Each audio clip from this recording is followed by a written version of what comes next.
이번 사연은 상한 음식을 보낸 시어머니의 음식을 남편이 모두 먹고 탈이 났다는 사이다 사연인데요. 대박 사이다네요. 함께 보시겠습니다. 안녕하세요. 40대 초반 초등학생 아이 둘 키우는 여자입니다. 먹는 것으로 치사하게 구는 시어머니에 대한 사연을 읽고 저도 생각나는 일화가 있어서 이렇게 글을 씁니다. 저의 시댁은 그야말로 이기적인 사람들만 사는 곳이에요. 이기적이기도 하지만 자기들만 잘나서 말도 아무렇게나 막 하는 사람들입니다. 시어머니가 1등이시고 신우들도 자기 엄마 닮아서 똑같아요. 저도 한 성격 하는 여자라서 남편이 참자고 참아달라고 했지만 신혼 때 시댁 한번 뒤집어 놓은 적이 있습니다. 처음부터 저는 시어머니가 이상한 소리 하면 하나하나 전부 따졌습니다.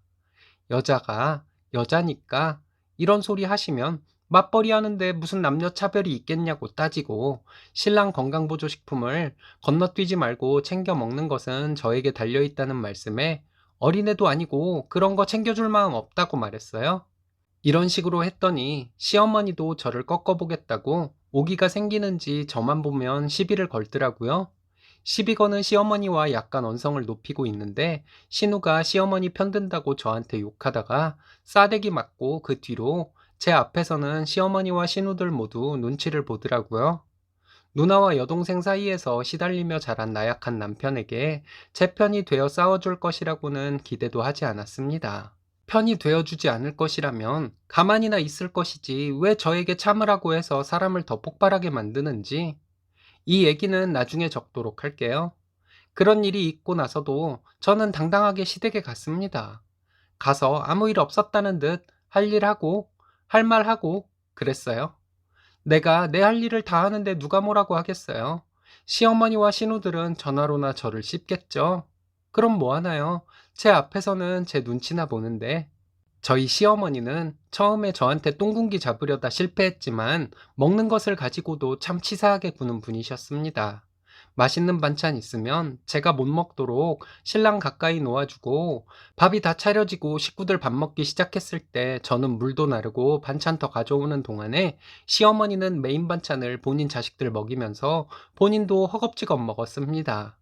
정말 정냄이 떨어졌어요. 몇 번 당하고 나서부터 불고기나 닭도리탕 같은 음식을 하면 사람들이 배 터지게 먹어도 다 못 먹을 양을 했습니다. 처음에 닭도리탕을 한 솥을 했는데 제가 밥상에 앉기 전까지 시어머니가 밥도 안 먹고 닭도리탕을 허겁지겁 먹었는데 제가 밥상에 앉으면서 새로 닭도리탕을 퍼서 오니까 나라 잃은 표정이더군요. 그래서 제가 시어머니께 내가 먹을 것이 남아서 기분 상하셨나 보다고 하면서 킥킥거리며 웃어주었습니다. 그 후로는 제가 밥상에 앉기 전에 메인 반찬을 허겁지겁 먹는 짓은 하지 않더라고요. 시어머니는 처음에 저에게 똥군기 잡으려 했던 행동들은 이제 제 앞에서 하지는 않지만 먹을 것을 가지고 치사하게 구는 것은 여전해요. 이제는 저도 지쳐서 그냥 그런가 보다 합니다. 예전에 한 번은 시어머니가 저희 집에 반찬들과 과자를 바리바리 싸가지고 오신 적이 있었어요. 이상하다 하면서도 잘 먹겠다고 감사하다고 말씀드리고 시어머니 가시고 나서 열어봤더니 냄새가 좀 이상하더라고요. 반찬들이 상한 것은 아니지만 오래된 냄새가 나고 과자들을 보니 유통기한이 한참 지난 것들이었습니다. 남편이 와서 그거 보더니 저에게 먹었으면 감사하다고 전화도 한번 드리라고 하더군요. 그런데 반찬 상태가 이상하고 과자 같은 것들도 좀 그렇다고 했더니 남편은 자기 엄마가 나이도 있으시고 해서 눈이 안 좋아서 유통기한을 잘못 봤을 수도 있다고 하더군요. 그리고 제가 유난을 떤다는 식으로 말하더니 저에게 시어머니라면 치를 떨고 호의를 베풀어도 고마워할 줄 모르는 못된 며느리처럼 말을 했습니다. 그럼 내가 시어머니께 감사 전화 드릴 테니 당신이 이 음식 다 먹으라고 했더니 알겠다고.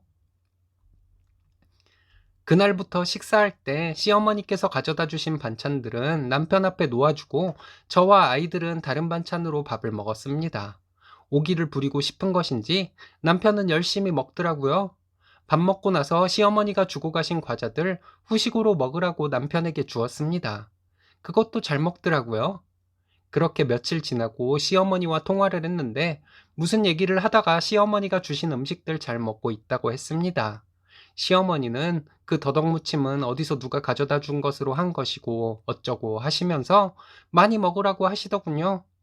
나에게 뭔가를 많이 먹으라고 하시는 시어머니의 말씀이 왜 그리 낯설었는지 모르겠네요. 반찬들을 남편이 얼마나 잘 먹는지 저는 먹을 틈도 없었다고 말했습니다. 그랬더니 시어머니 화들짝 놀라시면서 그걸 아범에게 왜 먹이냐고 새 반찬을 해서 줘야지 이러시더군요. 이쯤 되면 여러분들도 눈치채셨겠죠? 시어머니가 모르고 오래된 음식들 보내신 것이 아니라는 것 말이에요. 저는 시어머니 놀려주려고 아범이 하도 잘 먹어서 저와 아이들은 먹을 엄두도 못 내고 있었다고 했습니다. 이 사건은 오래된 음식은 저보고 처리하라는 시어머니의 강력한 의지에서 일어난 사건이었나 봐요. 주말에 시어머니가 새 반찬을 해가지고 오셨습니다. 그때 가져오신 반찬들 열어보니 새로 한 고기 반찬들과 보기에도 싱싱한 나물무침 등이 들어있었어요. 먹어보니 정말 맛있더라고요. 아이들도 먹으면서 할머니가 외할머니보다 음식을 더 잘하는 것 같다고 하면서 신나게 먹었습니다. 그런데 남편은 별로 입맛이 없다면서 음식을 잘 안 먹더니 설사병이 나서 병원 다녀오고 난리도 아니었어요. 화장실을 몇 번 들락거리더니 뒤처리도 못하고 옷도 축혀 입지 못하고 그대로 거실로 나와서 식은땀을 흘리며 누워 있는데 정말 깜짝 놀랐네요. 잠시 뒤에 기운 차려서 응급실에 갔는데 장염이라고 하더라고요. 장염이 그런 증상을 보이는 경우도 있다는 것을 처음 알았네요. 다음날 시어머니께 전화해서 남편 응급실 다녀온 얘기하면서 별일 아니니 걱정 마시라고 말씀드렸습니다. 그리고 음식 해다 주신 것에 대해 다시 한번 감사드린다고 말씀드렸어요. 남편 잘 먹이라고 하시길래 병원에서 한동안 죽만 먹으라고 해서 저와 아이들만 먹고 있다고 말씀드렸습니다. 시어머니는 의사가 한 말도 안 들리셨나 봐요. 그저 맛있는 음식 남편은 못 먹고 제가 잘 먹고 있다니 그게 못 견디게 싫으셨나 보죠. 그걸 네가 왜 먹냐? 아픈 사람 먹여라 하시는데 다시 한번 말씀드렸습니다. 신랑 어제 설사하다 쓰러졌던 사람이라고요. 의사가 심한 장염이니 한동안 죽만 먹으라고 했다고요. 그 후로 시어머니 만나면 저도 그렇고 아이들도 할머니가 해주신 음식 정말 맛있다고 말하곤 했는데 시어머니는 한동안 반찬이고 뭐고 안 해주셨습니다. 어쩌다 한번 해주시면 이것저것 좋은 재료 듬뿍 넣어서 해주시고 아범 몸보신 하라고 만든 것이니까 꼭 먹이라고 하시면서 주시는데 어쩌죠? 남편은 시어머니가 보낸 음식 먹고 진탕 한번 고생한지라 시어머니가 해줬다고 하면 잘 안 먹으려고 합니다. 그래서 매번 아이들과 저만 몸보신했죠. 저에게 물어보면 어머님이 해주신 음식 아범이 잘 먹고 있다고 대답했어요. 한 번은 저희 시어머니가 아이들에게 확인해 보시더군요. 할머니가 해서 보낸 음식 아빠가 잘 먹고 있냐고 물어봤는데 아이들이 아빠는 안 먹고 엄마랑 자기들만 먹는다고 말했더니 시어머니가 저에게 왜 거짓말을 했냐고 따지셨습니다. 아범 생각해서 해주신 음식인데 아범이 안 먹었다고 하면 어머니께 죄 짓는 것 같아서 그렇게 말씀드린 것이라고 했더니 어머니 표정이 정말 가관이었습니다. 울상을 짓고 있는 어머니께 제가 말씀드렸어요. 신랑이 예전에 어머니가 가져다 주신 음식 먹고 탈난 이후로 어머니가 보냈다고 하면 안 먹으려고 한다고요. 며느리가 먹으면 어떻고 아들이 먹으면 어때서 이렇게 치사하게 구시는지 정말 모르겠네요. 저도 아들만 둘인데 내 아이를 위해서 오히려 아이들 친구들에게 잘해주게 되던데 말이죠. 저희 시어머니는 당장 눈앞만 보고 사시나 봐요. 할 수 없죠. 어쨌든 사이다라서 글을 적으면서도 웃게 되네요. 제 이야기 들어주셔서 감사합니다. 이번 사연은 유치원생 아이에게 심부름을 시킨 신우와 신우 편을 드는 시부를 응징하고 연을 끊겠다는 분의 사연인데요. 함께 보시겠습니다. 안녕하세요. 저는 남편과 맞벌이하며 유치원생 아이 하나 키우고 있습니다. 시댁 식구들의 무개념으로 앞으로 시댁에 안 가겠다고 했습니다. 남편도 화가 나서 저와 같은 생각이고요. 저희가 너무 과민 반응을 하는 것인지 평가를 내려주셨으면 합니다. 저희 아이는 6살입니다. 저희 부부의 퇴근 시간은 7시에서 8시 사이예요. 시부모님 두 분 다 현재 일하고 계십니다. 신우는 신랑과 나이 차이가 좀 많이 나서 지금 대학생입니다. 휴학 중이고 주말에만 알바를 하고 있어요. 평일에 신우는 친구들을 만나거나 PC방 가거나 합니다. 저희는 퇴근 시간까지 아이가 유치원에 있는 것을 많이 안쓰럽게 생각하고 있었습니다. 친정에서도 아이를 봐줄 여건이 되지 않는 상황이고요. 그래서 남편과 상의 끝에 아이를 유치원에 저녁 시간까지 두는 것보다 학원을 보내거나 하는 것이 아이가 덜 지루하고 뭐라도 배울 수 있을 것이니 좋을 것 같다고 얘기하는 중이었습니다. 시댁도 저희 상황을 알고 있었는데 신우가 그럼 자기가 아이를 저희 퇴근 시간까지 돌봐주겠다고 하더군요. 저희는 고마운 마음이었어요. 신우에게 한 달에 50만 원씩 주기로 했습니다. 아이 유치원 끝나고 돌봄에 좀 있다가 신우가 아이 데리고 시댁에 와서 서너 시간 돌봐주고 있으면 저희 퇴근 시간이 되어 시댁에 가서 아이 데리고 집으로 가면 되니까요. 신우가 아이를 예뻐하는 사람이고 아이를 돌보는 것이 매일 계속되면 힘든 것이라는 것을 알기에 신우에게 주기로 한 50만 원 이외에 용돈도 가끔 챙겨주고 옷이나 신발도 사주고 했습니다. 처음에는 아이가 고모랑 집에서 재밌게 놀았다고 얘기하더니 한 달 정도 지나니 고모가 집에서 게임하는 시간이 많아서 자기 혼자 심심했다는 말을 종종 하더군요. 고모가 게임하는 모습을 보는 것도 아이 교육상 좋지 않다는 생각인데 아이가 심심했다는 날이 점점 많아지니 남편과 좀 고민을 하게 되었습니다. 신우가 서운하지 않도록 말하고 학원을 보내거나 해야겠다는 생각을 하고 있던 중에 아이 데리러 시댁에 가서 황당한 얘기를 듣게 되었어요. 그날 남편과 퇴근 시간이 맞아서 시댁으로 함께 갔습니다. 갔더니 아이가 달려나와 저희를 반겨주더니 이상한 소리를 하는 것이었어요. 엄마, 나 오늘 고모 심부름 갔다 왔다? 내가 돈가스 사왔어? 이러는데 너무 놀라서 그게 무슨 소리냐고 했더니 아이가 설명을 하는데 잘 못 알아듣겠어서 신우에게 물어봤습니다. 신우는 자기가 게임 중이어서 분식집에 전화로 주문을 해놓고 아이에게 돈을 주고 음식을 받아오라고 했답니다. 같은 단지에 있는 분식집도 아니고 길 건너에 있는 단지에 있는 분식집인데 말이죠.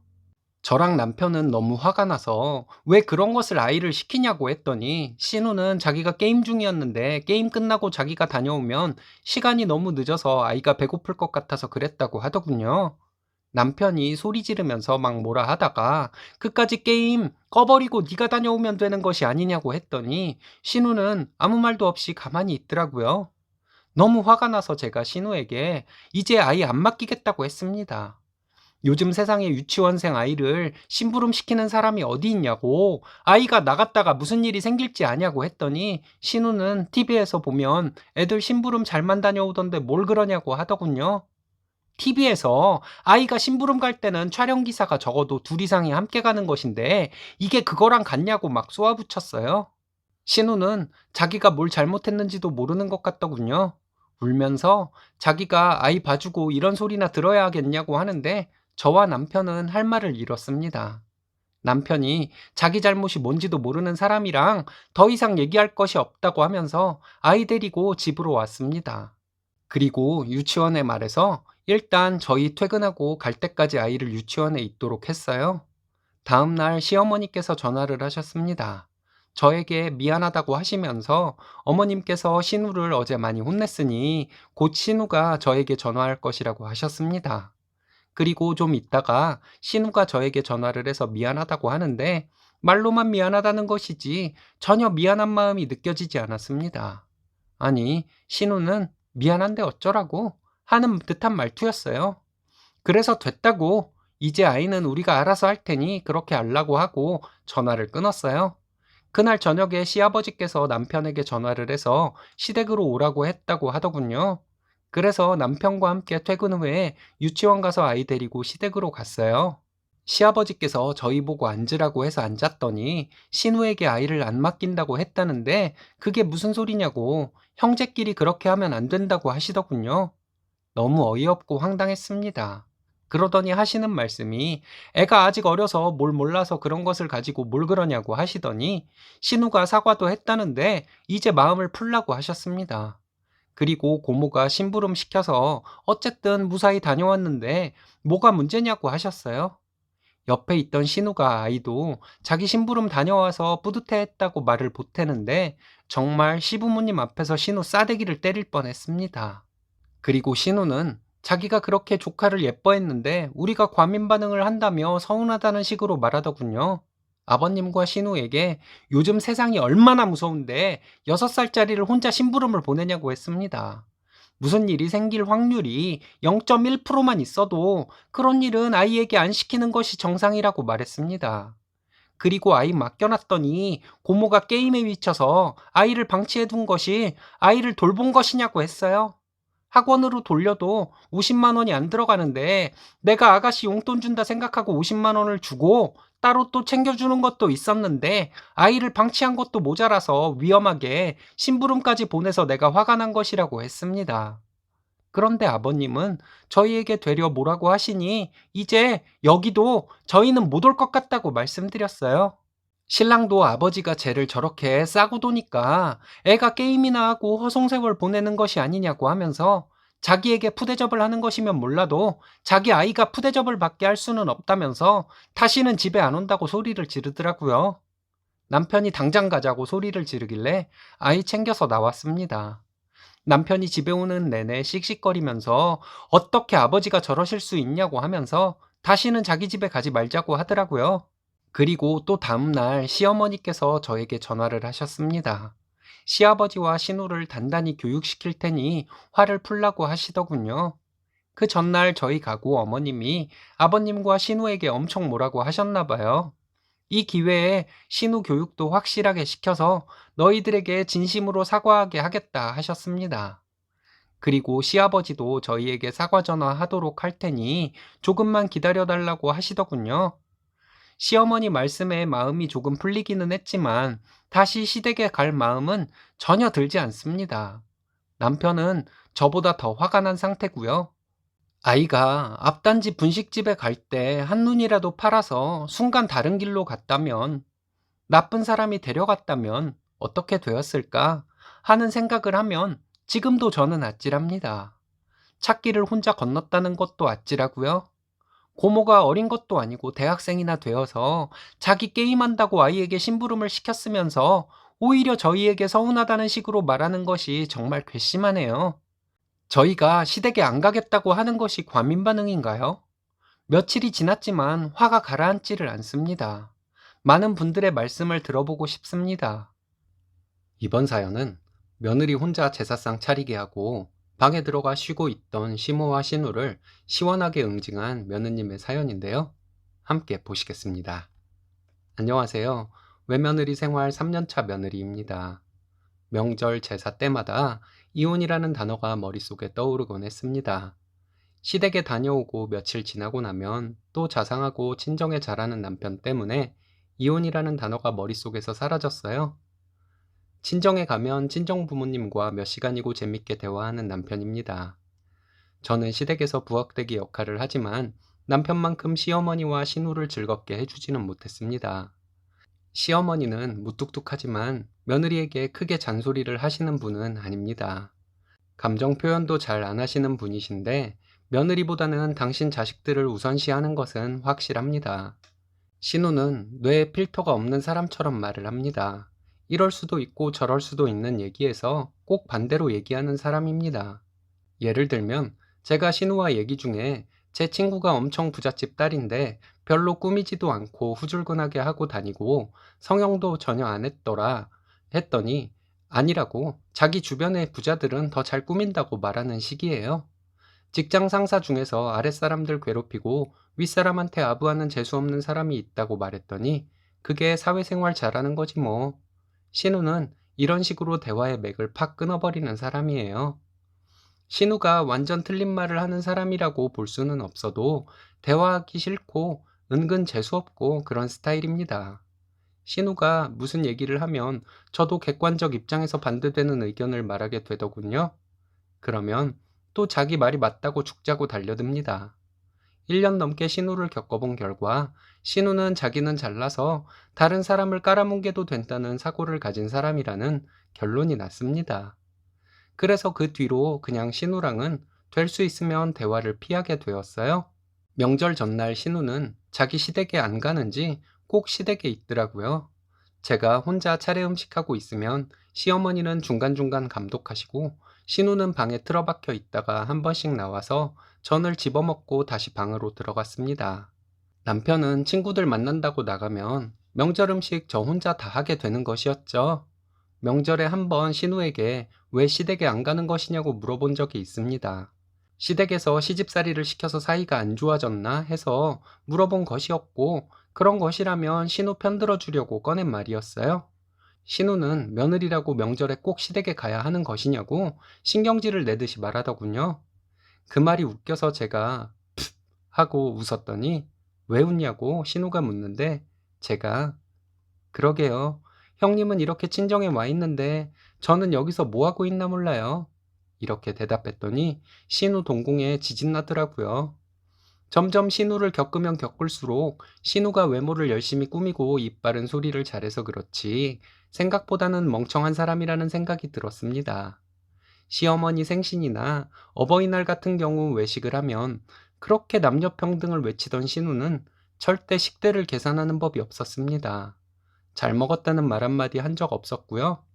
돈을 떠나서 그렇게 남녀 평등을 외치면서 아들이니까 우리가 식대를 계산해야 한다고 생각하는 시누이가 얄미웠습니다. 남편에게 이런 것들 얘기를 하면 뭘 그런 것을 가지고 그러냐고 혼자 쿨한 척을 하면 나 혼자 속이 좁은 것 같아 정말 이러지도 못하고 저러지도 못하면서 스트레스 받았습니다. 저번 주에 고조부님 제사가 있었어요. 저는 그날 시어머니 목도리 사가지고 갔습니다.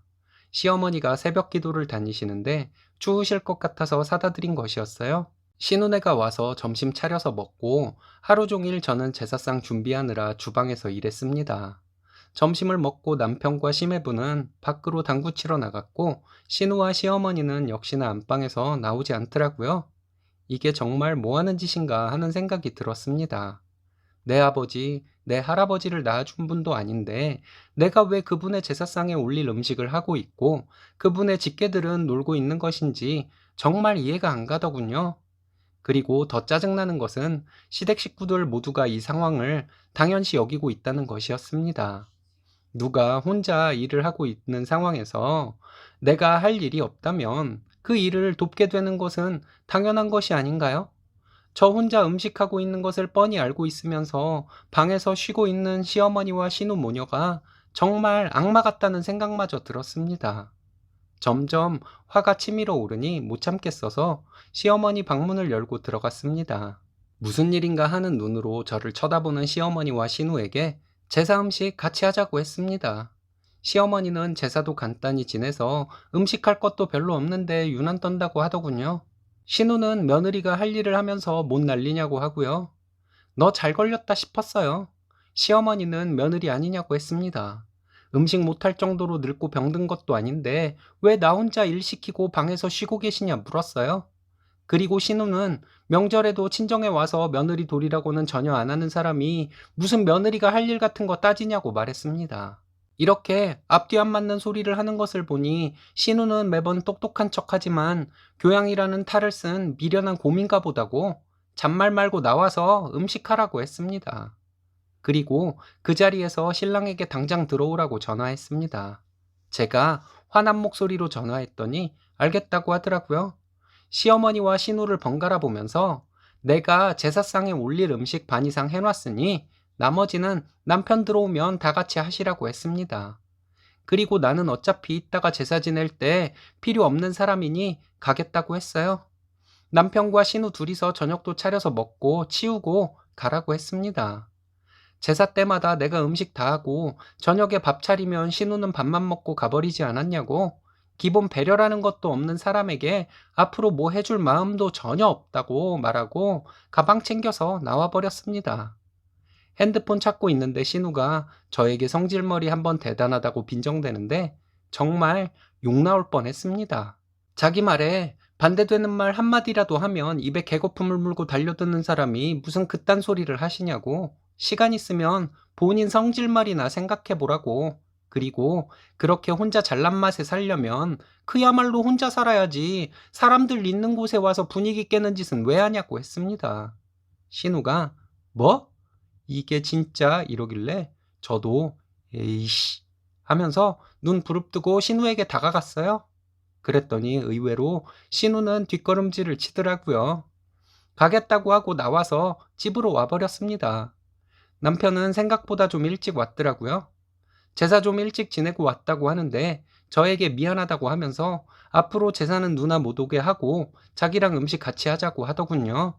싫다고 했습니다. 저 앞으로 차례 제사 아무것도 안 할 것이라고 했어요. 명절이나 특별한 일 있을 때 함께 가주기는 할 테니 신우랑 같이 하라고 말했습니다. 신랑이 아양 떨면서 계속 미안하다고 하니까 마음이 좀 풀리긴 했습니다. 앞으로 한 3년간 시댁에서 부엌일 안 하려고 생각 중입니다. 수고한다는 칭찬 한마디 못 받는 부엌대기가 돼서 화병 걸리느니 그냥 못된 며느리 되는 것이 제 정신건강에 좋을 것 같아요. 임금님 귀는 당나귀 귀 하고 싶어서 일신사에 글을 보냅니다. 질책보다는 위로 부탁드려요. 이번 사연은 친정 식구들 앞에서 며느리 머리를 쥐어박은 시어머니가 시원하게 응징을 당한 사연인데요. 함께 보시겠습니다. 안녕하세요. 저는 30대 주부이고 이제 100일 된 딸 키우는 아기 엄마입니다. 얼마 전 주말에 저 시어머니에게 머리통 맞았습니다. 저희 오빠가 시어머니 앞에서 신랑 머리통 때렸고요. 결혼 전에 저와 신랑이 모은 돈으로 시부모님 소유의 빌라에 살고 있습니다. 시댁 아래층에 살고 있어요. 시부모님과 전세 계약했고 저와 신랑은 각자 8천 정도로 모은 돈이 비슷했습니다. 저희 둘이 결혼 전에 모은 돈을 합쳐도 저희가 살고 있는 집의 실제 전세금에 조금 못 미치는 돈이었지만 시부모님께서 전세 계약을 해주신 것에 대해서는 감사하게 생각합니다.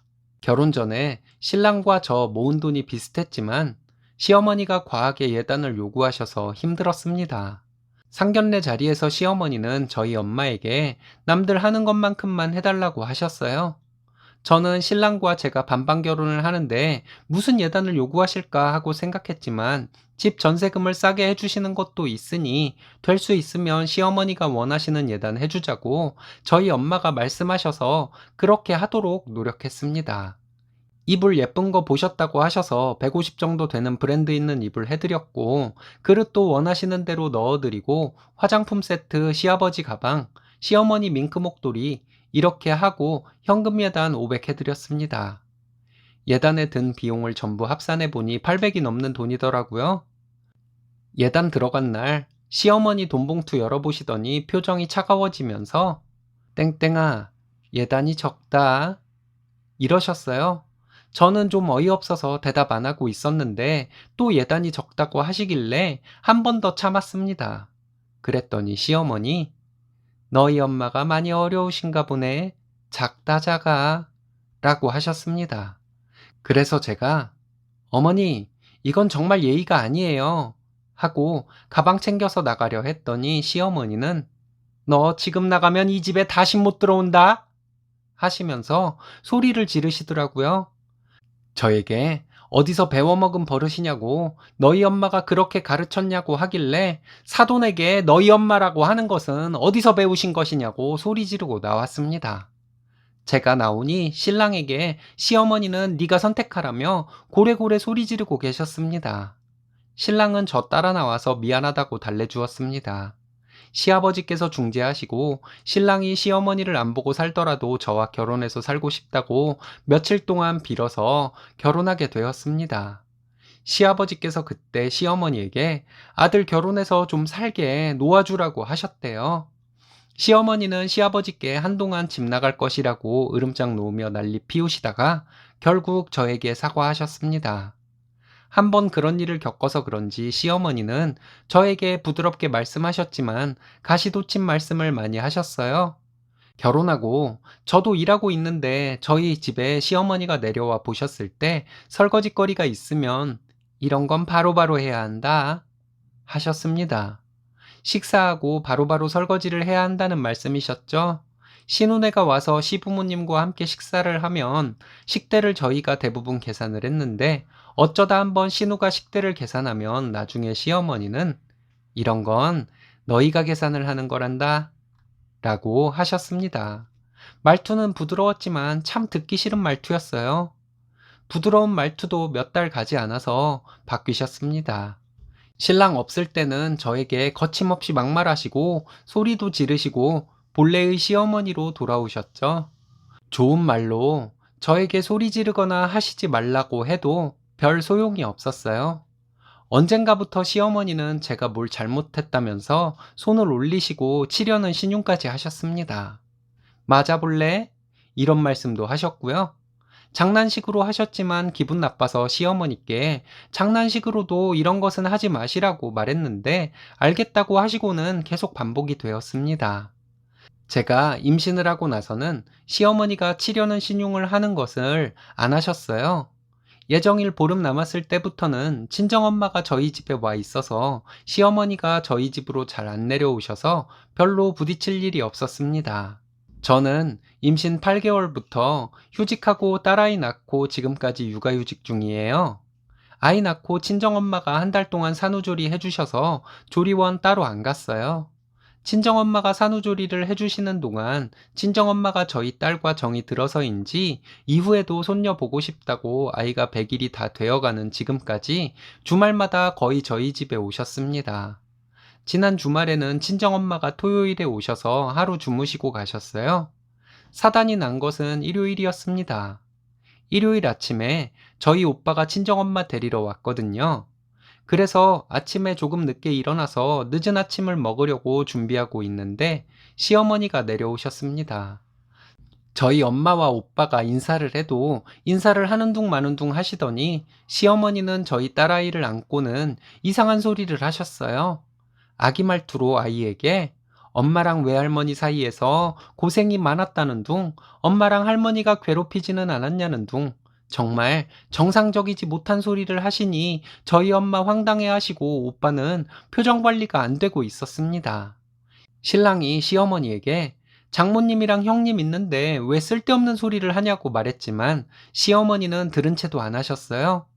기분이 상한 상태로 있다가 엄마가 식사하시다가 이 반찬은 네가 한 것이냐고 묻길래 생각 없이 시어머니가 해왔어 라고 대답했거든요. 그 말 듣자마자 시어머니 저희 엄마랑 오빠 있는데 제 머리를 콩 쥐어박으셨습니다. 아픈 느낌이 들 정도로 맞은 것은 아니었지만 저희 가족들 있는 데서 시어머니가 그렇게 하시니 정말 너무 화가 났어요. 그래서 시어머니에게 소리 지르면서 이게 뭐 하는 짓이냐고 하면서 울고불고 했습니다. 시어머니는 그러게 말을 똑바로 해야지 그런 식으로 말해놓고 맞은 것만 억울하다고 하냐고 아주 당당하게 말씀하시는데 정말 할 말이 없더라고요. 그런데 갑자기 저희 오빠가 일어나더니 신랑 머리통을 손바닥으로 엄청 세게 때렸습니다. 저는 울고 있느라 오빠가 신랑 머리를 치는 것을 보지는 못하고 소리만 들었는데 소리가 엄청 컸어요. 시어머니 악 하고 소리 지르시더니 저희 오빠에게 사돈총각 이게 뭐 하는 거냐고 하는데 저희 오빠가 시어머니에게 지 마누라가 맡고 있는데 가만히 있는 변변치 못한 새끼는 좀 맞아야죠. 땡서방, 네가 잘못했으니까 억울한 거 없지? 이따 사돈 가시면 좀 더 맞자. 네 잘못 네가 알지? 이렇게 말했더니 시어머니가 세상에 이런 법은 없다며 저희 오빠에게 그만하라고 했습니다. 저희 엄마가 시어머니에게 그럼 요즘 세상에 며느리 머리 쥐어박는 시어머니도 있냐고 따지고 저희 오빠는 계속 땡서방, 너 좀 더 맞아야겠다 하면서 다가가려 하니 시어머니 갑자기 저희 오빠에게 자기가 잘못했다고 사돈총각 한 번만 봐달라고 사정을 하시더라고요. 저희 오빠는 시어머니에게 결혼해서 지 마누라 보호할 줄도 모르는 인간은 매가 약이라고 하면서 사돈어른 다치실지도 모르니 비키시라고 말하고는 계속 신랑에게 다가가려고 했습니다. 저희 오빠를 말리고 있는 시어머니에게 당장 나가시라고 다시는 내려오지 말라고 소리 질렀더니 신랑이 시어머니를 내보내더라고요. 그렇게 시어머니가 나가시고 저희 오빠가 신랑에게 앞으로 똑바로 처신하지 않을 거면 너네 이혼하라고 화내고 신랑은 오빠와 엄마에게 계속 죄송하다고 했습니다. 친정엄마와 오빠가 가고 나서 신랑에게 시어머니와 위아래층에 사는 거 정말 끔찍하다고 당장 이사 가자고 했어요. 신랑도 알겠다고 하고 지금 이사 갈지 알아보고 있는 중입니다. 그날 시어머니가 저녁에 신랑한테 전화를 했는데 신랑이 시어머니에게 엄마가 장모님이랑 형님을 얼마나 우습게 봤으면 그랬겠냐고, 엄마 때문에 내가 맞은 것 아니냐고 막 화를 내면서 통화하더라고요. 며칠이 지났지만 아직도 화가 풀리지 않네요. 오늘 낮에 편의점 갈 때 계단에서 시어머니 마주쳤는데 모른 채 하고 지나쳤습니다. 지금 생각 같아서는 평생 모른 채 하고 살고 싶은데 그렇게 될지 모르겠네요. 제가 화가 풀리려면 정말 막말로 시어머니 머리통을 있는 힘껏 쳐야 할 것 같은데 이런 생각하는 것은 제가 잘못이겠죠? 글을 어떻게 마무리해야 할지 모르겠네요.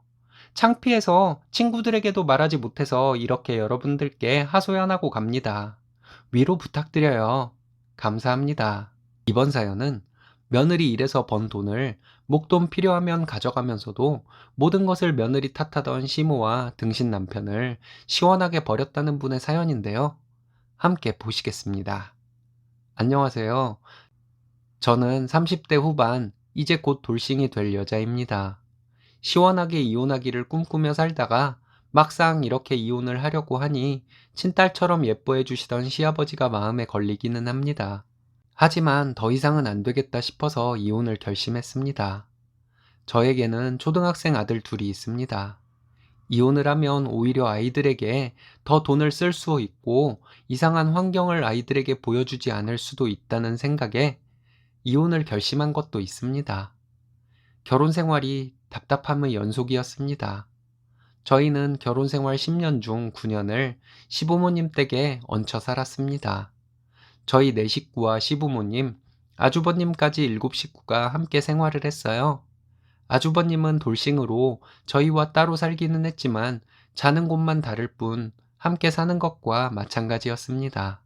시부모님과 신랑은 농사를 짓고요. 저는 이 지역의 학교 근처 분식집을 운영하고 있습니다. 어른들이 말씀하시길 아이들 코 묻은 돈으로 돈벌이를 하는 것이 때로는 정말 무시 못할 돈벌이라고 하시길래 무슨 말씀인지 몰랐지만 짧은 시간 일하는 것에 비하면 꽤 돈을 벌고 있습니다. 신랑하고는 별 문제는 없었어요. 그런데 시어머니가 너무 힘들게 하셨어요. 나중에는 무섭기까지 했습니다.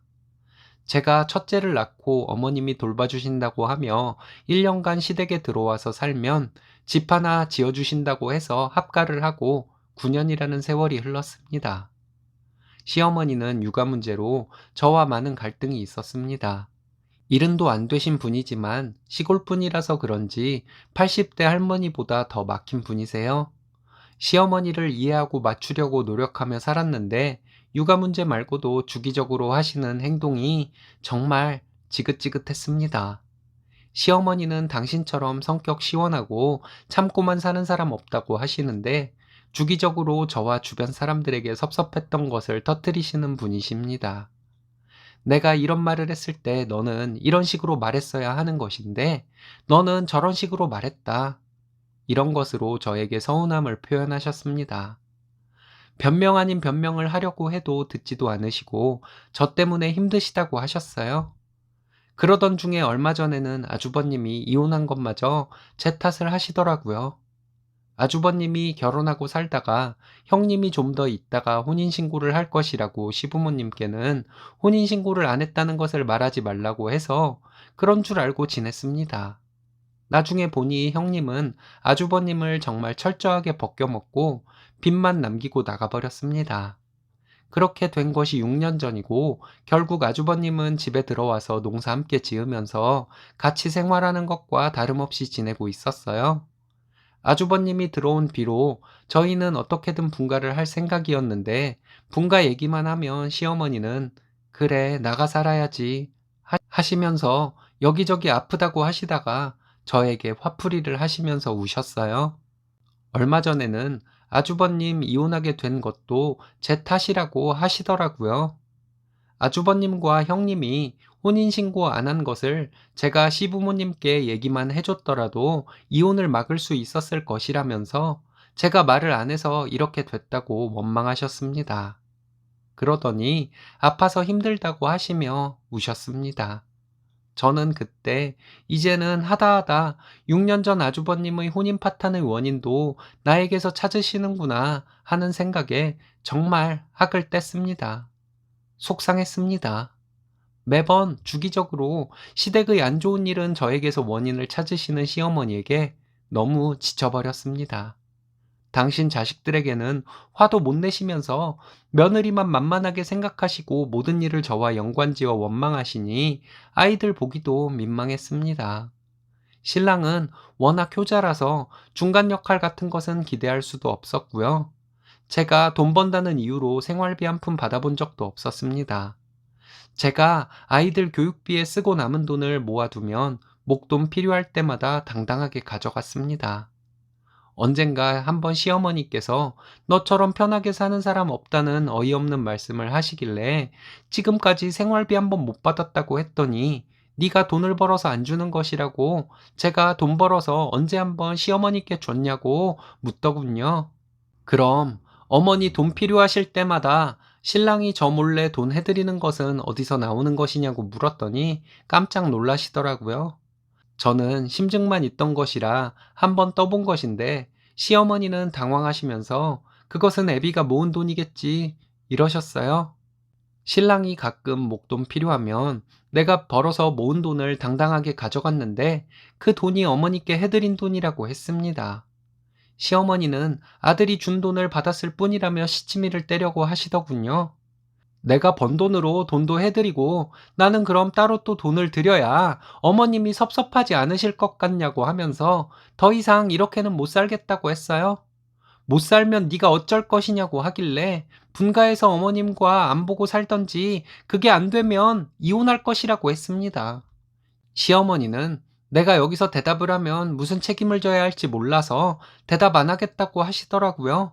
그래서 어머니 책임지실 것 없고 그냥 저는 이제 어머님과 안 보고 살겠다고 했어요. 신랑과 함께 나가서 살던지 아니면 아이들만 데리고 이혼해서 내가 나가던지 하면 된다고 말씀드렸습니다. 시어머니는 며느년이 시애미한테 못하는 말이 없다고 울부짖으며 소리치고 신세한탄을 하시더라고요. 시아버지와 신랑이 나와서 무슨 일이냐고 묻길래 전부 말했습니다. 신랑은 갑자기 왜 그러냐고 저에게 화를 내며 윽박지르는데 당장 나가던지 이혼하던지 하자고 했어요. 나갈 테면 혼자 나가라고 하더군요. 저에게 항상 네가 고생 많다면서 아껴주시던 시아버지도 말로만 그러셨다는 생각에 좋게만 보이지는 않았습니다. 제가 못된 것일 수도 있죠. 그렇게 한바탕 난리를 치고 다음날 가게 문도 못 열고 아이들과 친정으로 가서 살 집을 알아봤습니다. 그리고 임시로 원룸을 하나 얻어서 아이들과 살고 있는 중이에요. 제가 완강하니 신랑은 저에게 숙이고 들어와서 함께 분가를 하자고 하는데 싫다고 이혼하겠다고 하고 내쫓아 버렸습니다. 신랑 하는 말이 시골에서 배우지 못하고 사셔서 어머님이 그렇다고 이해해달라고 하는데 그런 것이랑 상관없이 그냥 시어머니는 나쁜 사람이고 그 아들인 당신도 마찬가지라고 했어요. 큰아들 이혼도 내 탓을 하고 분가 약속도 안 지키고 돈 들어갈 곳이 있으면 내가 벌어온 돈으로 쓰고 그것을 당신은 당당하게 요구했으니 당신네 집안은 짐승만도 못한 인성이라고 했습니다. 아이들이 보고 배울까 무서워서라도 당신과 이혼할 것이라고 했어요. 내가 지금까지 10년간 한 것들 전부 위자료로 보상받을 것이라고 했고요. 신랑은 지금 한 달 가까이 저에게 잘못했다고 비는데 저는 그 사과 받아주기 싫습니다. 혼자서도 아이들 풍족하게는 아니어도 잘 키울 수 있는 경제력도 있는데 제가 시댁에서 종살이 하면서 돈도 벌어다 바치면서 살겠어요? 신랑이 아이들에게 잘못한 것은 없어서 그런지 아이들이 아빠를 찾아서 고민이 되기도 합니다. 하지만 너무 지쳐서 신랑과 함께 살 수는 없을 것 같습니다. 주범은 시어머니지만 남편도 공범이니까요. 신랑에게 계속 이혼을 요구하고 있고 협의이혼이 안 되면 소송이혼이라도 할 생각이에요. 지금 상황으로는 친구들과도 마음 편히 만날 시간적 여유도 없어서 하소연할 곳도 마땅치 않아서 여러분들께 하소연합니다. 제 얘기 들어주시는 것만으로도 감사한 마음입니다. 이번 사연은 입 짧다고 구박하듯 말하던 시누이를 응징해 주었다는 어느 며느님의 사연인데요. 함께 보시겠습니다. 안녕하세요. 30대 초반 돌쟁이 아들 하나 키우는 여자입니다. 피치 못할 사정으로 6개월 전부터 시댁에 살고 있습니다. 6개월 더 있다가 분가를 하게 될 것 같고요. 연애 때 남편이 저에게 밥을 어떻게 그렇게 적게 먹냐고 신기해 했습니다. 결혼 전에 저희 집은 엄마, 언니, 저 이렇게 함께 살았고 아빠는 일 때문에 지방에 계셨어요. 저희 세 모녀 모두 입이 짧은데 자주 먹는 스타일이에요. 특히 제가 남편이랑 밥 먹고 얼마 안 돼서 출출하다고 하면 남편은 아직 배부르다고 안 먹을 때가 많았어요. 남편은 끼니 때만 먹는 스타일인데 밥을 2공기씩 먹기도 하고 그렇게 먹고도 빵을 먹는 때도 있습니다. 그냥 잘 먹네 하고 생각했었죠. 근데 저렇게 잘 먹으면서 왜 키는 나랑 비슷할까 하는 아쉬움이 있었습니다. 저는 좀 마르고 키가 크고 남편은 키가 좀 작은 편이고 다부져 보이는 체격입니다. 시댁에 들어와서 살게 되면서 어머님이 국수를 하실 때 그 양을 보고 좀 놀랬어요. 커다란 국그릇에 면을 꽉 채워서 드시더라고요. 냉면 그릇만큼은 아니어도 꽤 큰 국그릇이에요. 거짓말 조금 보태면 그 국수 한 그릇이면 친정에서 저희 세 모녀가 다 함께 먹을 양만큼 되는 것이었습니다. 시부모님이 연세가 있으셔도 워낙 많이씩 드시던 분들이라 그렇구나 생각하고 저는 그 양의 반의 반 정도만 덜어서 먹었어요. 그랬더니 시부모님 두 분이서 그거 먹고 되겠냐? 그것도 다 못 먹어서 어쩌냐? 계속 그러시더라고요. 저는 그냥 국수를 많이 못 먹어요 하고 대답했습니다. 아버님, 어머님 두 분이서 제가 먹는 양을 보고 웃으실 때도 있지만 반대로 저는 어머님, 아버님 드시는 양을 보고 놀랄 때도 많았습니다. 처음에는 나는 시부모님한테 소식이 좋다고 적게 드시라고 한 적이 없는데 왜 시부모님은 나 적게 먹는다고 매번 저러실까? 하는 생각도 했었지만 먹을 것을 안 주시는 것보다는 먹어라 먹어라 하시는 것이 낫지 이렇게 생각하고 그것을 정으로 생각하니 마음이 좀 편해졌습니다. 시부모님은 또 집에 있는 과일을 말씀하시면서 감 왜 안 먹냐? 바나나 먹어라. 사과 좀 갖다 먹지. 등등 계속 저에게 뭔가를 먹으라고 하셨습니다. 좀 짜증나기도 했어요. 제가 하도 입이 짧으니 어머님도 마음이 안 좋으신지 쟤들은 통 안 먹네 라며 짜증 섞인 말투로 아버님께 종종 얘기하시곤 했습니다. 시부모님이 정으로 먹어라 먹어라 하시는 것으로 좋게 생각하다가도 가끔은 남편한테는 안 그러시고 왜 나한테만 그러시지? 하는 생각에 기분이 상하기도 했어요. 한 번은 명절에 먹고 남은 떡이 있길래 먹어보니 맛있더라고요. 그래서 이 떡 맛있네요 했더니 그거 맛있는 떡이라고 쪄서 먹으라고 어머님께서 말씀하셨습니다. 그래서 네, 나중에 먹을게요 했더니 저녁에 어머님이 떡 먹었냐고 물으시더라고요. 안 먹었다고 했더니 떡을 쪄서 저에게 먹으라고 하셨습니다.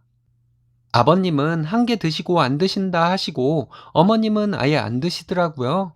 그런데 어머님이 저보고 갑자기 남기지 말고 다 먹어라 이러시는 거예요. 너무 부담스러워서 남편에게 나와서 떡 먹어 했더니 남편은 안 먹는데요. 그래서 어머님께 이따 남편이랑 먹겠다고 말씀드렸습니다. 이때는 꼭 남은 음식 먹어치우라는 것 같아서 기분이 나쁘기도 했습니다. 시누이가 처음에는 안 그랬는데 시부모님이 매번 저에게 이거 먹어라 저거 먹어라 왜 그리 입이 짧냐 하시니 언젠가부터 시부모님께서 하시는 말씀 비슷하게 저에게 말하더라고요. 시누이네가 놀러와서 함께 밥을 먹다가 제가 반 공기 정도 밥을 먹는 것을 보고 시누이가 한마디씩 잔소리를 하곤 했어요. 시부모님과 남편도 식사량이 많지만 시누이도 만만치 않거든요. 그리고 후식으로 과일도 엄청 먹고요. 그런데 시부모님과 남편은 끼니 때 외에는 잘 안 먹지만 시누이는 식사 때 그렇게 먹고도 또 중간중간 뭘 그렇게 먹는 사람입니다. 제가 식사량은 적어도 자주 뭘 먹고 그러는데 시누이는 식사량도 많지만 또 자주 뭘 먹고 그러더라고요. 그래서 그런지 시부모님과 남편은 보기 나쁠 정도로 살이 찐 것은 아니지만 시누이는 통통을 넘어서 뚱뚱에 가까워요. 시부모님이 먹어라 먹어라 하시는 것도 어떨 때는 부담스러운데 시누이까지 저에게 먹어라 먹어라 하니 많이 힘들더라고요. 뭐가 뛰니까 뭐가 뛴다고 정말. 그런데 얼마 전에 시누이네가 왔을 때 또 저에게 시누이가 먹어라 먹어라 잔소리를 했습니다. 그렇게 쥐똥만큼 먹으니 그렇게 마른 것이 아니냐. 언니 닮아서 땡땡이도 잘 안 먹지 않냐. 어렸을 때 많이 안 먹여서 나중에 땡땡이 키 작으면 어떡하냐. 정말 확 짜증이 나더라고요. 제가 시댁에서 남편 다음으로 크거든요. 남편이랑 키를 재보지 않아서 그렇지 가끔 남편이랑 마주서면 남편의 눈높이가 저보다 조금 아래인 것 같기도 해서 남편이 키를 조금 속여서 말한 것이라면 제가 시댁에서 가장 키가 클지도 모릅니다. 시누이는 저보다 10cm 이상 작고 고모부도 저랑 키가 비슷하고요. 시누이가 그날 오토바이를 타고 왔는지 신나서 저에게 많이 먹어라 잔소리를 하는데 정말 못 참겠더라고요. 그리고 내가 적게 먹는 것을 가지고 애는 왜 건드리나요? 그래서 제가 시누이에게 소식하면 속도 편하고 일상생활도 가볍고 편하게 살 수 있어서 좋은 점이 많다고 했더니 저처럼 적게 먹으면 힘을 못 쓴다는 노인네 같은 소리를 하는데 진짜 시누이에게 장수하는 사람들 소식한다고 매번 TV에 나온다. 먹을 것이 남아도는 요즘 세상에 못 먹어서 키 안 크는 아이 없다 했더니 자기 아이는 아기였을 때부터 많이 먹이려고 노력했다며 그래야 아이가 키가 크다고 아주 긴 설명을 하더라고요. 시누이의 말이 너무 길어서 제가 중간에 시누이의 말을 끊고 근데 아가씨, 왜 소식하는 내가 시댁에서 키가 제일 커요? 대식이랑 키랑 상관없는 거 아니에요? 라고 물었더니 시누이가 어버버 하더라고요. 아이 키는 부모 유전자가 결정하는 거예요. 저도 키 한참 클 때는 오빠만큼 먹었어요. 적게 먹던 아이도 클 때 되면 먹더라고요. 라고 했습니다. 시누이가 놀란 눈으로 쳐다보길래 나는 많이 먹으면 하루 종일 부대끼고 식곤증 와서 힘들어요. 그래서 조금씩 자주 먹는 거예요. 이렇게 먹는 게 건강에도 좋고 장수한다잖아요. 아가씨도 먹는 양을 좀 줄여봐요. 살 빠지면 일상생활이 확 편해져요. 했더니 시누이는 거의 울 듯한 표정. 시누이가 할 말이 없어서 어쩔 줄 모르다가 기껏 찾아냈다는 말이 자기 부모님은 저에게 먹어라 먹어라 하는 것에는 아무 말 못하면서 왜 자기에게만 그러냐는 것이었어요. 참 어이가 없어서. 그래서 제가 시누이에게 어머님 아버님은 맛있는 거 며느리랑 같이 먹고 싶으셔서 저에게 권유하신 거죠. 안 그래요 아버님 어머님? 했더니 그렇지 그렇지 이러시길래 시누이에게 아가씨는 나한테 별 이유도 없이 먹어라 먹어라 하는 건데 어머님 아버님이랑 비교하려고 그래요? 이때 시누이 표정을 동영상으로 찍어놨어야 하는 건데 시누이는 저를 처음 봤을 때부터 마음에 안 들어하는 눈치였어요. 지금도 그 이유는 모르겠지만 사람이 사람 싫어하는데 꼭 이유가 필요하다고 생각하지는 않아요. 그냥 싫은 것이겠죠. 아무튼 얼마 전에 이런 일이 있고 나서 시부모님도 저에게 이거 먹어라 저거 먹어라 이런 말씀 잘 안 하십니다. 너무 편해요. 분가할 때까지 조금만 참으면 된다고 생각했는데 그때까지 편하게 있다가 분가하게 되어서 기분 좋습니다. 여러분들도 제 글 읽으시고 한번 웃으시라고 글 보냅니다. 읽어주셔서 감사합니다. 이번 사연은 30년간 자식들 위해 희생하며 살아온 쓰니님에게 더 희생하라고 강요하는 못된 딸에게 쓰니님이 인연을 끊자고 했다는 사연인데요. 함께 보시겠습니다. 저는 결혼한 지 32년 된 50대 후반입니다. 남편의 무능함에 고생하며 살아오기도 했지만 이젠 자식에게도 서운한 마음에 하소연하려고 글을 적습니다. 남편 흉보는 것이라면 가까운 지인들에게도 얼마든지 할 수 있지만 자식은 그렇지가 못해서 어디에 얘기할 곳도 없네요. 저는 결혼부터가 정상적이지 않은 방식으로 결혼을 하게 되었습니다. 간단히 말씀드리자면 저는 건설회사에 다니고 있었는데 같은 회사에 다니던 남편은 저에 대해서 동거를 하고 있다는 소문을 내었고 전 그 덫에 걸려서 순진한 생각을 했었습니다. 다른 사람과 결혼을 하게 되어도 그런 소문으로 인해서 제대로 된 결혼 생활을 할 수 없을 것이 두려웠어요. 그래서 사랑하지도 않는 남편과 결혼을 하게 된 것이었습니다. 저는 아들 하나, 딸 하나를 두었습니다. 저 혼자 아이 둘을 키운다는 것이 쉬운 일이 아니었어요. 학원을 보내면서 돈이 모자라 남편에게 얘기하면 돈 없어. 한마디로 끝이었습니다.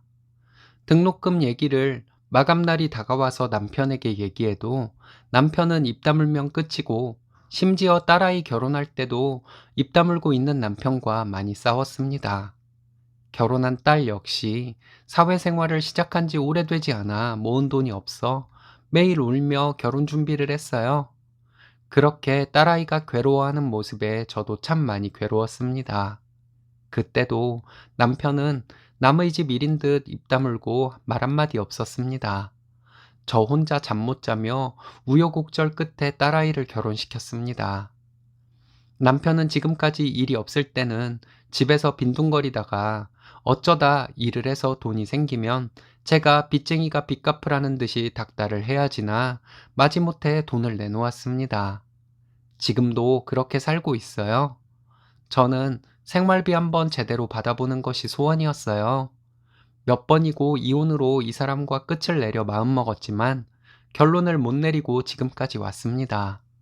작년에 아이 결혼할 때 너무 힘들어서 시 끝나고 이혼하자 결심을 하고 아이들에게 얘기를 했습니다. 딸아이가 좀 더 있다가 얘기하자고 하더라고요. 그리고 딸아이가 집에 와서 아들내미와 셋이서 얘기를 하는데 딸아이가 하는 말이 동생 결혼시키고 나서 이혼을 해도 하라고 하더군요. 이유를 물어보니까 부모가 이혼했다 하면 상대 부모들의 반대로 결국은 헤어진다는 것이었습니다. 그러면서 딸아이가 덧붙여 말하기를 엄마 인생이 불쌍해서 이혼을 말리고 싶은 마음은 없으니까 이혼을 해도 나중에 하라고 하더라고요.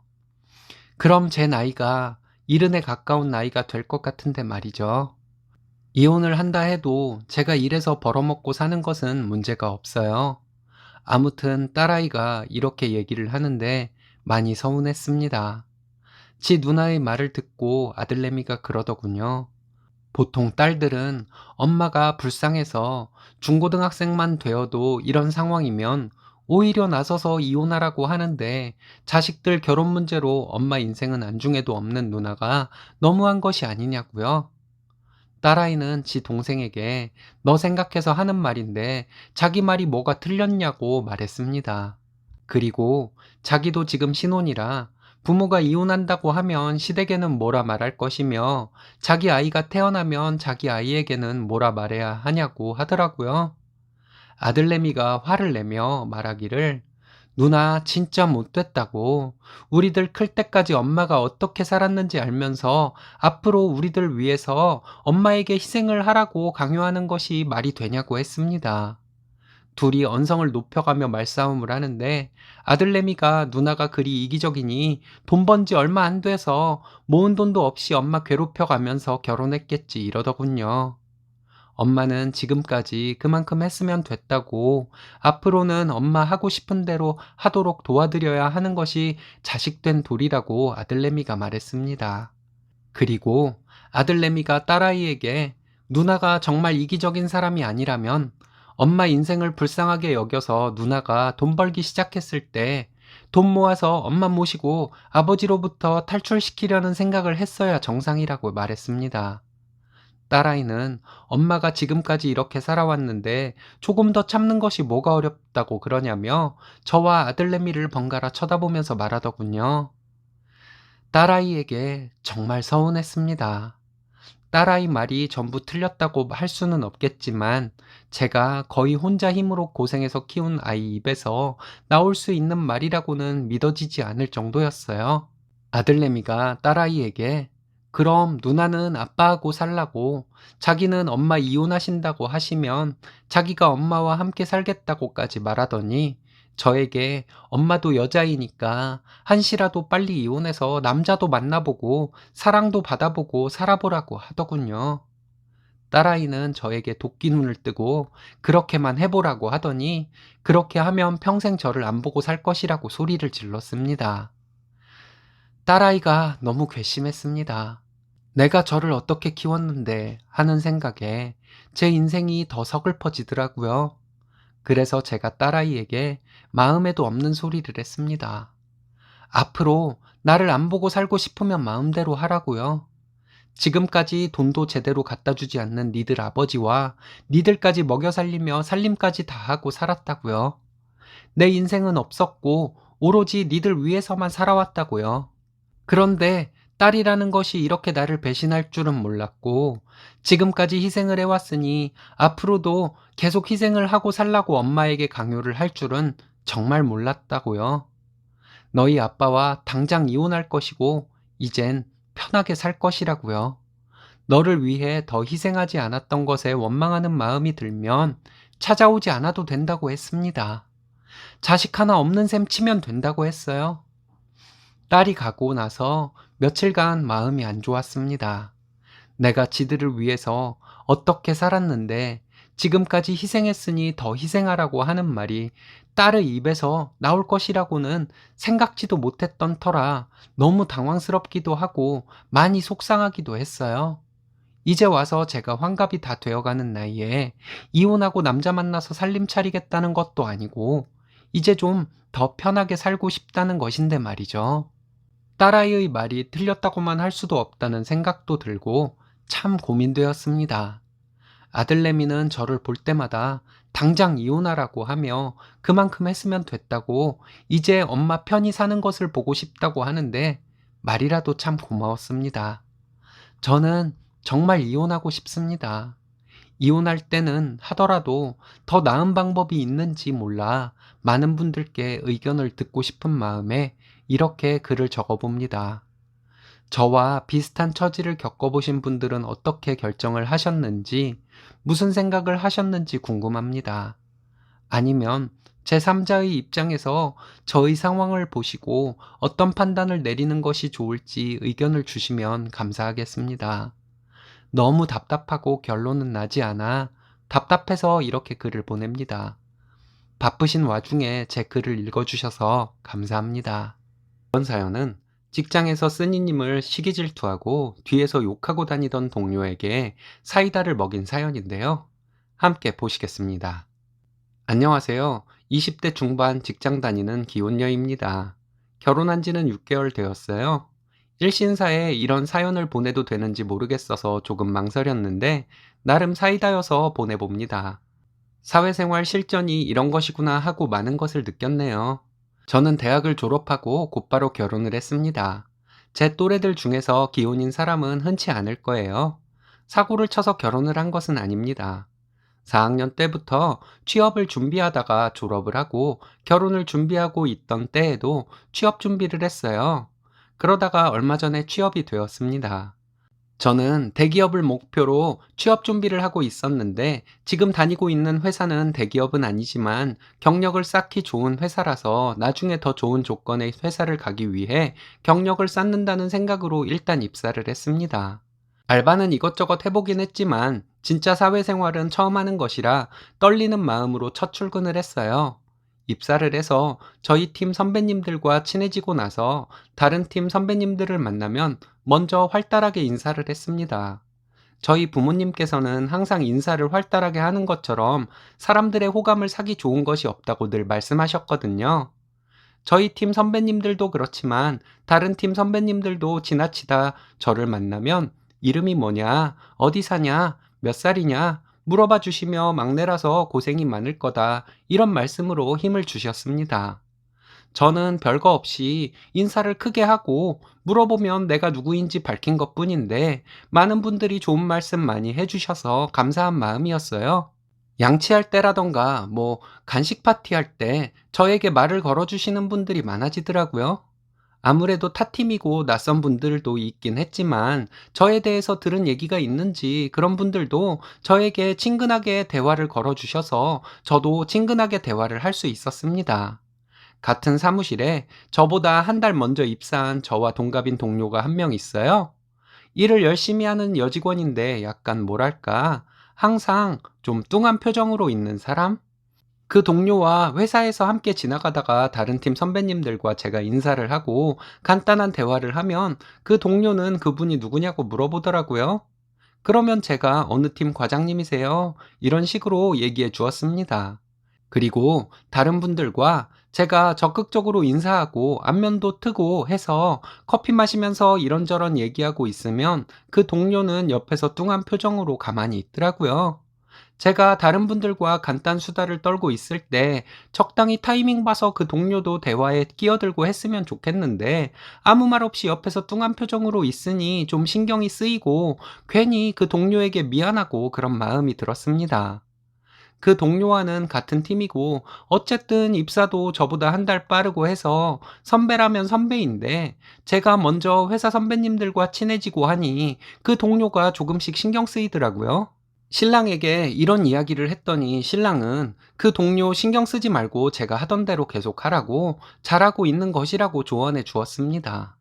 회사에서 제가 차를 마시곤 하는데 가끔 제가 마실 차를 타러 가는 김에 팀원들 차도 한 잔씩 타서 드리곤 했어요. 제 거 타는 김에 탄 것이라고 말씀드리면서 차를 한 잔씩 드리는데 저보다 한 달 먼저 입사했다는 그 동료는 그때마다 저를 째려보더라고요. 느낌이 좀 이상했지만 그 동료가 무슨 안 좋은 일이 있나 하고 넘어갔습니다. 가끔 그 동료가 하루 종일 아무 말도 안 하고 표정도 안 좋고 하면 무슨 안 좋은 일이 있냐고 하면서 제가 그 동료 주머니에 간식을 넣어준 적도 몇 번 있습니다. 대학 때 학원 보조 강사 알바를 할 때였는데 어느 날 제가 피곤하고 힘든 날 어느 초등학교 저학년 여자아이가 저에게 오더니 선생님, 이거 드세요. 하면서 사탕 하나를 주고 간 적이 있었어요. 그때 저 정말 울 뻔했어요. 그리고 저렇게 어린아이가 어떻게 저런 눈치가 있고 어떻게 저런 배려심이 있을 수 있을까 하는 생각도 들었고 어린아이도 어른의 선생님이 될 수 있다는 것을 알게 되었습니다. 그 아이에게 배워서 저도 주변에 기분이 안 좋은 사람이 있는지 힘들어하고 있는 사람이 있는지 살펴보는 습관을 갖도록 노력해 왔고요. 그리고 내가 기분이 안 좋은 날에도 될 수 있으면 기분 좋은 듯한 표정과 말투를 유지하려고 노력해 왔습니다. 내가 인상 쓰고 있으면 보는 사람도 기분 안 좋잖아요. 얼마 전에 저희 팀 회식이 있었습니다. 1차가 좀 일찍 끝나고 귀가하실 분들은 귀가하신다고 가시고 4명만 남아서 2차를 갔어요. 2차에서 맥주를 마시고 있는데 그 동료가 저에게 갑자기 땡땡씨, 회사에서 너무 버릇없이 구는 거 아니야? 이러더군요. 무슨 얘기냐고 했더니 제가 회사에서 나이 차이도 많이 나는데 팀장님께도 막 장난치고 하는 것이 보기 안 좋다고 말했습니다. 저희 팀장님 원래 장난도 잘 치시고 회의가 잘 안 되면 회의를 예능으로 바꿔버리는 분이시거든요. 그래서 제가 팀장님께 가끔 장난도 치고 팀장님이 받아주시고 그렇게 지내왔는데 다른 분들이 보기에는 안 좋았을 수도 있겠다 생각했습니다. 그 동료가 그런 말을 했을 때 다른 분들도 아무 말이 없길래 다른 분들도 그렇게 생각했구나 하는 생각이 들어서 제가 좀 버릇없이 군 것처럼 보였으면 미안하다고 말했어요. 그랬더니 그 동료는 저에게 왜 사람들에게 친한 척을 그렇게 하냐고 하더군요. 누굴 꼬시려고 하냐면서요. 이건 아니다 싶었는데 그 동료가 또 자기가 모르는 사람에게 제가 뭐 인사를 하고 본인에게 소개도 안 시켜줬다고 뭐라 하더군요. 같은 팀이니까 자기를 챙겨줘야 하는 것 아니냐면서요. 그리고 팀원들 차를 가끔 타주는데 자기에게 말을 해서 같이 타오던가 해야지 혼자 그렇게 하냐며 화를 냈습니다. 내 거 탈 때 같이 타다 준 것이라고 했더니 팀원이 7명인데 타는 김에 탔다는 것이 말이 되냐고 하더군요. 제가 혼자 그렇게 하면 자기가 뭐가 되냐면서 자기 존나 기분 나쁘다고 욕을 섞어 말하기 시작했습니다. 다른 분들이 그 동료에게 좀 취한 것 같다고 일어나자고 하는데 그 동료는 계속 저에게 뭐라고 하더라고요. 자기와 같이 있을 때 다른 팀 사람들과 제가 혼자 친해져서 대화하고 그러면 자기가 소외당하는 느낌이 들지 않겠냐고 하는데 정말 어이가 없더라고요. 그러면서 그 동료 하는 말이 그렇게 여우짓을 하고 꼬리치고 다니면 회사에서 안 좋게 소문나서 사회생활하기 힘들어진다고 말하는데 정말. 그래서 제가 그랬어요. 제가 하는 것을 여우짓이라고 뒤에서 욕하지 말고 좀 배우라고요. 나보다 한 달 먼저 입사했으면 사람들과 친해질 시간이 나보다 훨씬 많았을 텐데 내가 다른 분들과 대화하고 있으면 옆에서 뚱하게 있는데 나도 그런 것이 불편하다고요. 팀원들 힘내라고 차도 타다 드리고 기분 안 좋은 것 같은 팀원 있으면 작은 간식 하나 책상 위에 올려주며 힘내시라고 하는 것이 뭐가 나쁘냐고 했습니다. 본인의 친화력이 부족한 것을 왜 내 탓을 하고 있냐 했더니 그런 것이 아니라 제가 너무 나대서 자기에게 기회가 안 오는 것이라고 하더군요. 그럼 내가 회사에 들어오기 전까지 한 달 동안 그렇게 하지 그랬냐고 했어요. 왜 나에게 화살을 돌리는지 모르겠다고 했습니다.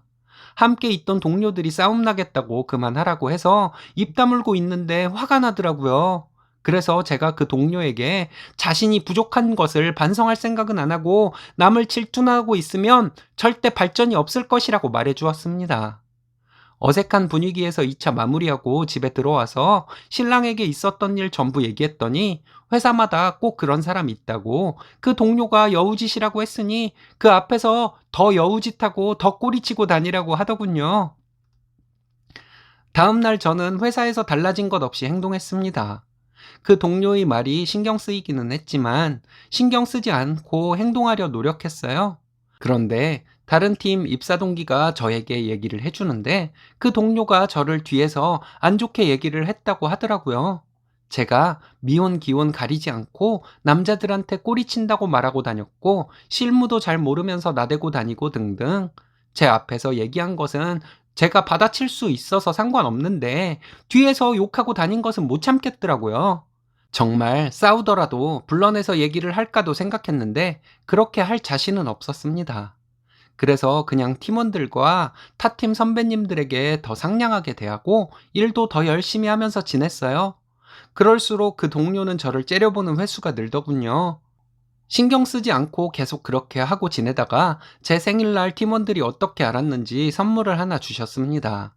너무 감사해서 눈물이 나는데 그 동료는 그때도 저를 째려보더라고요. 팀장님서부터 팀원들 전부 저에게 한마디씩 해주시는데 제가 입사하고 나서 팀 분위기가 가벼워져서 너무 좋다는 말씀이었습니다. 그 말씀이 선물보다 더 감사해서 제가 엉엉 울었거든요. 다른 팀 팀장님이 그날 저에게 제 생일인 것을 몰랐다며 나중에라도 선물 주시겠다고 하시고 너무 감사했습니다. 그날 하루 종일 기분 나쁜 표정으로 있는 그 동료에게 퇴근할 때 선물 고맙다고 미소 한번 띄워주고 퇴근했습니다. 그 동료는 지금도 저를 뒤에서 욕하고 다니는 것 같아요. 이건 비밀인데 저 외모도 평범 이하입니다. 약간 통통한 스타일이고요. 회사에서든 어디서든 부모님께 배운 대로 먼저 다가가서 활달하게 인사하는 것뿐인데 많은 분들이 좋게 봐주셔서 너무 감사하죠. 그게 어려운 것도 아닌데 그 동료는 자기가 그것을 못하면 자기를 바꾸던지 할 수도 있는 것인데 그럴 생각은 안 하고 저를 뒤에서 욕하고 다니는 것이 좀 스트레스예요. 앞으로 저는 그 동료 앞에서 더 활달하게 행동하고 팀원들과 더 즐겁게 잘 지내려고요. 남편은 제 편에서만 말해주니 많은 분들에게 제가 혹시 잘못한 것이 있는지 객관적인 평가를 듣고 싶기도 해서 글을 보냅니다. 끝까지 읽어주셔서 감사합니다. 사연은 시어머니와 신랑의 전화 강요를 친정부모님의 도움을 받아 시원하게 극복하셨다는 며느님의 사연인데요. 함께 보시겠습니다. 안녕하세요. 저는 40대 초반 결혼 생활 동안 시어머니 전화 등쌀 때문에 마음에 굳은 살이 배긴 며느리입니다. 저희 시어머니는 평소에 안부 전화는 물론 어버이날이나 생신 등에 며느리와 통화하시고 싶어 하시는 시어머니세요. 시댁이 멀어서 명절 아니면 거의 못 가니 전화라도 자주 하길 바라셨어요. 그래서 제가 할 말도 없는데 전화를 일주일에 두세 번씩 드렸습니다. 도대체 할 말도 없이 일주일에 두세 번 전화를 왜 드려야 하는지 지금도 모르겠습니다.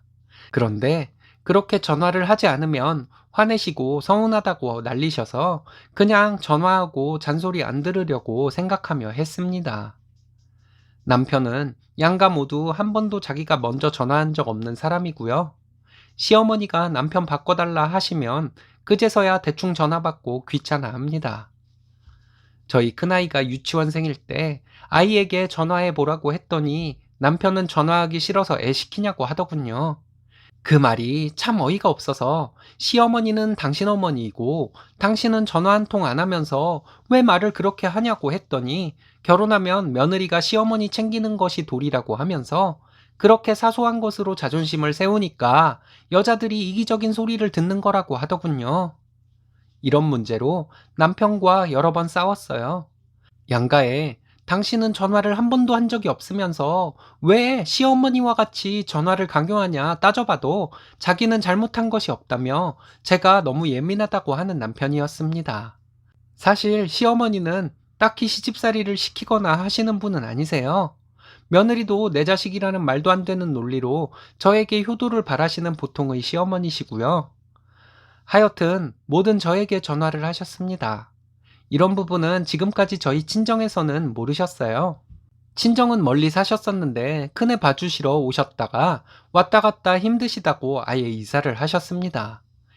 이 부분은 저와 남편이 평생 저희 부모님께 갚아야 할 부분이라고 생각하는데 남편은 그런 생각을 전혀 하지 않았던 것 같아요. 시어머니는 아이가 생후 2개월에 수술을 했을 때도 여러 가지 사적인 일 때문에 바쁘다고 안 오셨습니다. 나중에 물으니 제가 장난치는 줄 알았다고 하시더군요. 이런 시어머니에게 제가 자주 전화를 하고 싶을까요? 정말 하기 싫은 전화 억지로 하는 것인데 얼마 전 시어머니 생신날 출근한 남편이 저에게 전화를 했습니다. 자기 엄마에게 전화를 했냐고 묻더군요.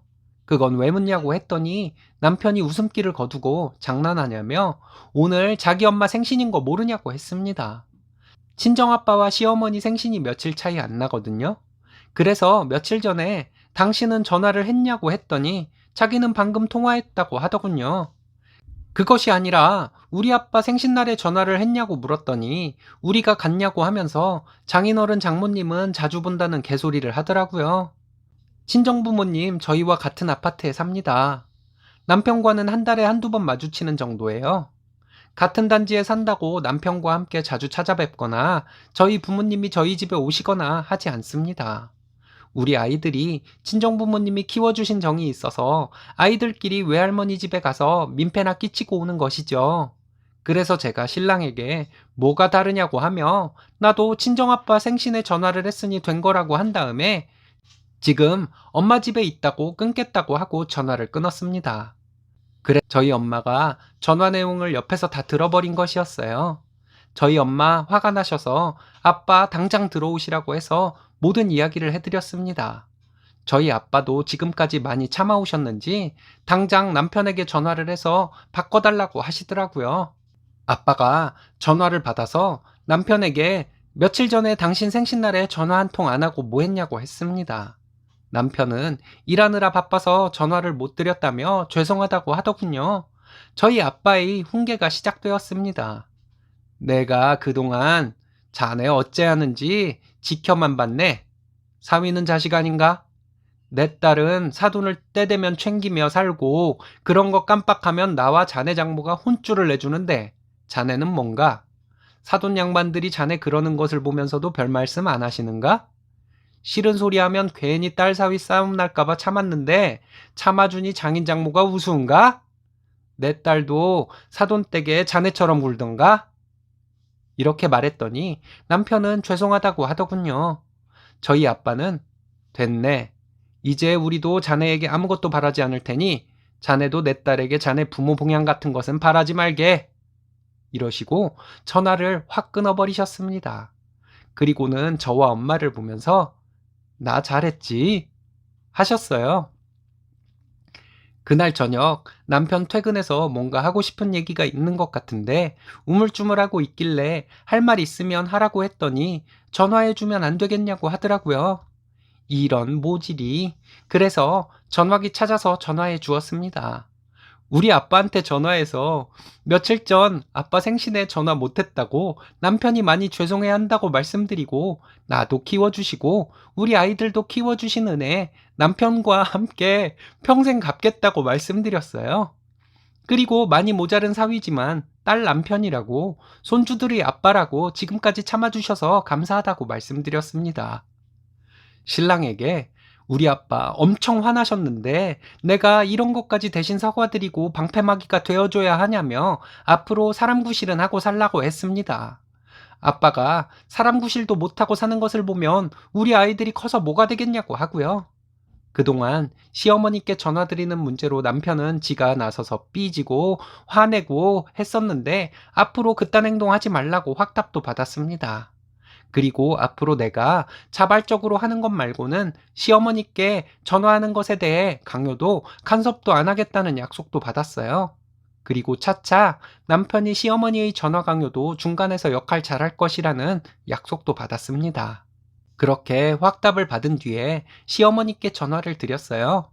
시어머니 아니나 다를까 이제 전화했다고 뭐라 하시길래 남편 바꿔줬더니 오늘 제가 바빴다고 하며 아이 둘 키우느라 정신없는데 전화 좀 늦게 한 것을 가지고 뭘 그렇게 뭐라 하냐고 하며 알아서 전화 마무리 짓고 전화 끊더라고요. 신랑이 전화 끊고 나서 이번 주말에는 우리 부모님께 가서 지금까지 당신이 한 잘못에 대해 용서를 빌러가자고 했습니다. 알겠다고 하더군요. 웬일? 철들었나? 주말에 신랑이 어떻게 하는지 봐서 시어머니께 어떻게 할지 결정하려고요. 어떻게 글을 마무리해야 할지 모르겠네요. 엄마, 아빠, 이렇게 예쁜 딸을 낳아주시고, 키워주시고, 지금까지 도와주셔서 감사해요. 앞으로 다른 사람 말고 엄마, 아빠한테 효도할게요. 신랑이 앞으로 엄마, 아빠께 잘하면 신랑이 엄마, 아빠께 잘못한 기간만큼 시부모님께 못하다가 그 이후부터는 시부모님께 잘할게. 효도는 셀프이고 부부간에도 기브앤테이크니까요. 이번 사연은 힘든 시집살이와 멸시하는 남편 때문에 이혼하려고 작정하고 시댁에서 밥상을 엎어버렸다는 분의 사연인데요. 함께 보시겠습니다. 결혼 7년 차 5살짜리 딸 하나 있는 워킹맘입니다. 연애할 때는 간이고 쓸개고 다 빼줄 것처럼 하던 신랑이었는데 내가 알던 사람이 맞나 싶을 정도로 변해버린 남편 때문에 이혼이라는 단어를 속으로 100번도 넘게 새겼습니다. 이런 남편으로부터 종종 서름을 받아왔지만 결혼 생활 뭐 별거 있나 하며 우리 딸아이 생각에 넘겼던 것이 화근이었을까요?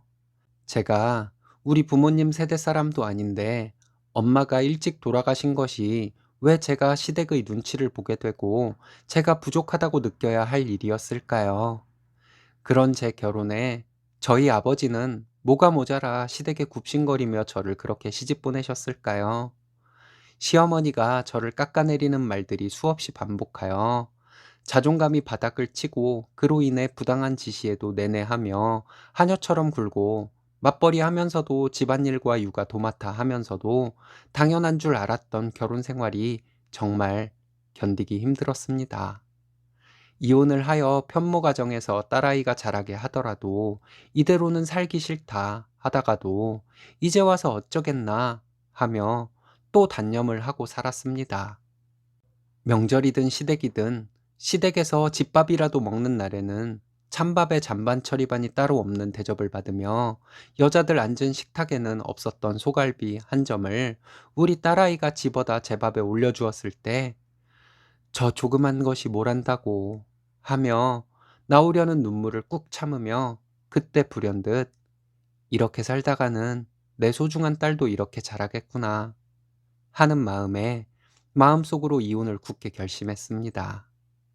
아들밖에 모르시는 시어머니, 어렸을 때 돌아가셨지만 항상 내 밥에 맛있는 거 올려주시던 엄마와 대비되었지만 나 또한 엄마이기에 시어머니를 이해하려 했지만 2개 남은 치킨 조각 중에서 하나 집으려는 딸아이의 손을 쳐내고 2조각 모두 본인 입에 쑤셔 넣고는 우걱우걱 처먹고 있는 남편이라는 인간을 보며 피가 거꾸로 솟는 듯 했습니다. 부모님으로부터 교육받은 대로 예의를 갖추고 생각하고 행동하면 안 되겠구나 싶어 남편에게 찬밥을 던져주도 주고 늘상 생선뼈만 발라먹던 제가 도톰한 살을 발라 내 입으로 가져갈 때 오만상을 찌푸리며 저를 쳐다보던 남편의 표정을 잊을 수가 없습니다. 마누라가 아닌 무슨 거지 입구멍에라도 들어가는 것을 보는 듯한 남편의 표정을 평생 잊지 못할 것 같습니다. 집안일도 저와 딸아이의 것만 했고 얼마 전부터는 남편에게 밥도 차려주지 않았습니다. 남편이 소리를 지르고 욕을 해대도 무표정으로 무시하고 제 할 일만 하거나 TV를 보며 낄낄거리고 웃어버렸습니다. 시어머니에게 쪼르르 달려가 고자질하길 은근히 바래봤지만 집을 나가버린 남편 너무나도 편했습니다. 그래서 더 결심했습니다. 복날이니 시어머니가 오라길래 딸아이를 집 근처에 사는 친구에게 맡겨놓고선 작정하고 시댁에 갔습니다. 남편에게 전화해서 복날이라 시어머니가 오라 해서 시댁에 가고 있다 하니 그럼 그렇지 니까짓게 라는 식으로 말하는 나를 혐오하는 듯한 남편의 말본세에 꾹 참고 남편과 함께 시댁에 갔습니다. 역시나 아무 준비도 하지 않은 시어머니, 재료라도 사다 놓으신 것에 감사를 드려야 하나 하는 생각에 헛웃음을 지으며 땀으로 옷을 적셔가면서 만들었습니다. 시부모님과 남편은 얼음에 오디를 타서 처마시고 에어컨 쐬면서 TV 보고 있는 것을 보니 당장 뜨거운 삼계탕을 들어부어 버리고 싶었습니다. 복날이라고 삼계탕을 먹을 때마다 먼저 떠서 시아버지 시어머니 드리니 그대로 남편 접시에 옮기며 이런 것은 남자가 먹어야 한다는 말이 떠올랐습니다. 제가 그 말을 박살내버리려고 간 것은 누구도 몰랐겠죠. 다리를 뜨려는 시어머니가 잡은 국자를 빼앗듯이 낚아채서 다리 하나를 떠서 내 접시에 놓고 국자로 냄비를 뒤적이면서 내가 먹고 싶은 인삼, 대추를 양껏 내 접시에 담아 먹었습니다. 시어머니는 소리를 지르시며 뭐 하는 짓이냐고 하길래 내가 좋아하는 것들을 먼저 먹으려고 한다고 하며 먹는 것에 열중하려 했습니다. 불편한 듯 자리를 뜨는 시아버지, 불그락 푸르락 하는 남편의 아랑곳하지 않고 먹고 있었더니 내 앞에 놓인 접시를 휙 낚아채서 던져버리는 시어머니에 밥 먹던 개한테도 안 그러겠다고 고래고래 소리 지르며 밥상을 엎어버렸습니다. 그리고 피를 토하듯 그동안 쌓여왔던 것들을 내뱉었습니다. 뭔가에 씌인 것 마냥 바닥에 나뒹굴며 오열과 통곡을 하며 여지껏 담아온 말들을 내뱉었는데 꿈이라도 꾼 듯 선명하지 않습니다. 굳어져 나를 바라보고 있는 세 사람에게 이혼하겠노라며 집을 나왔습니다. 친구에게 전화를 해서 염치가 없지만 사정은 나중에 말하겠다고 하며 딸아이를 조금만 더 데리고 있어달라 부탁을 한 뒤 다음에 오면 문을 안 열어주거나 못 가져갈까봐 창고에 있던 박스를 꺼내와 닦지도 못한 채 미친 듯이 짐을 챙겼습니다.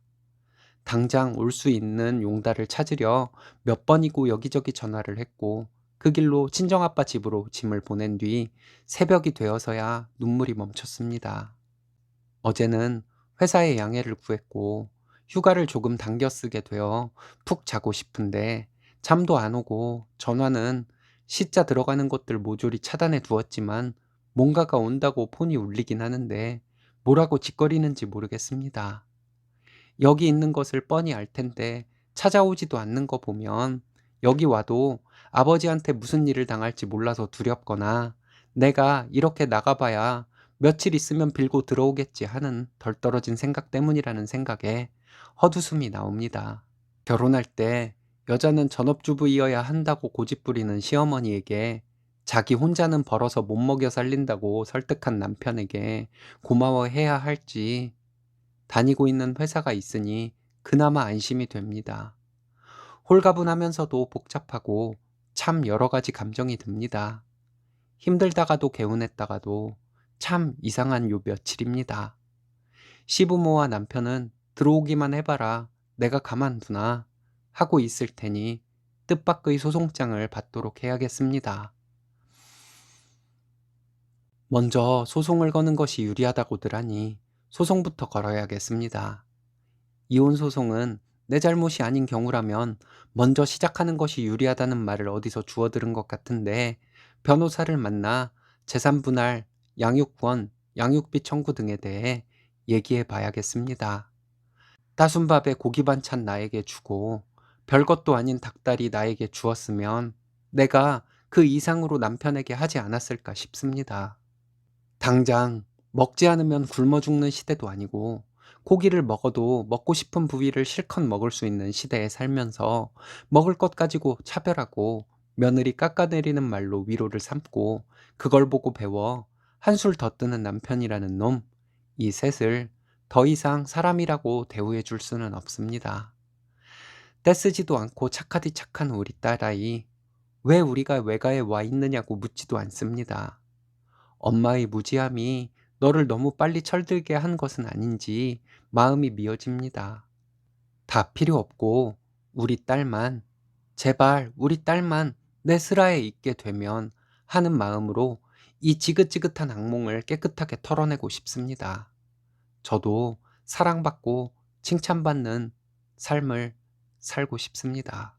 이번 사연은 집 넓혀 이사간 동생네를 초치려는 신우를 올케가 시원하게 응징을 한 사연인데요. 함께 보시겠습니다. 안녕하세요. 결혼 10년 차 초등학생 딸 둘 키우는 워킹맘입니다. 얼마 전에 이사하고 너무 좋아서요. 시기 질투 많은 신우에게 사이다도 날려주고 발끝까지 찌릿찌릿할 정도로 기분이 좋습니다. 남편은 위로 누나가 하나 있는데 심해부는 돈을 잘 버는 사람입니다. 신혼에는 풍족하게 살고 있고 시작부터 40평대 아파트에서 살았다고 들었어요. 시부모님이 그리 형편이 넉넉하지 않은데 신우는 없는 집 딸이 있는 집으로 시집간 케이스죠.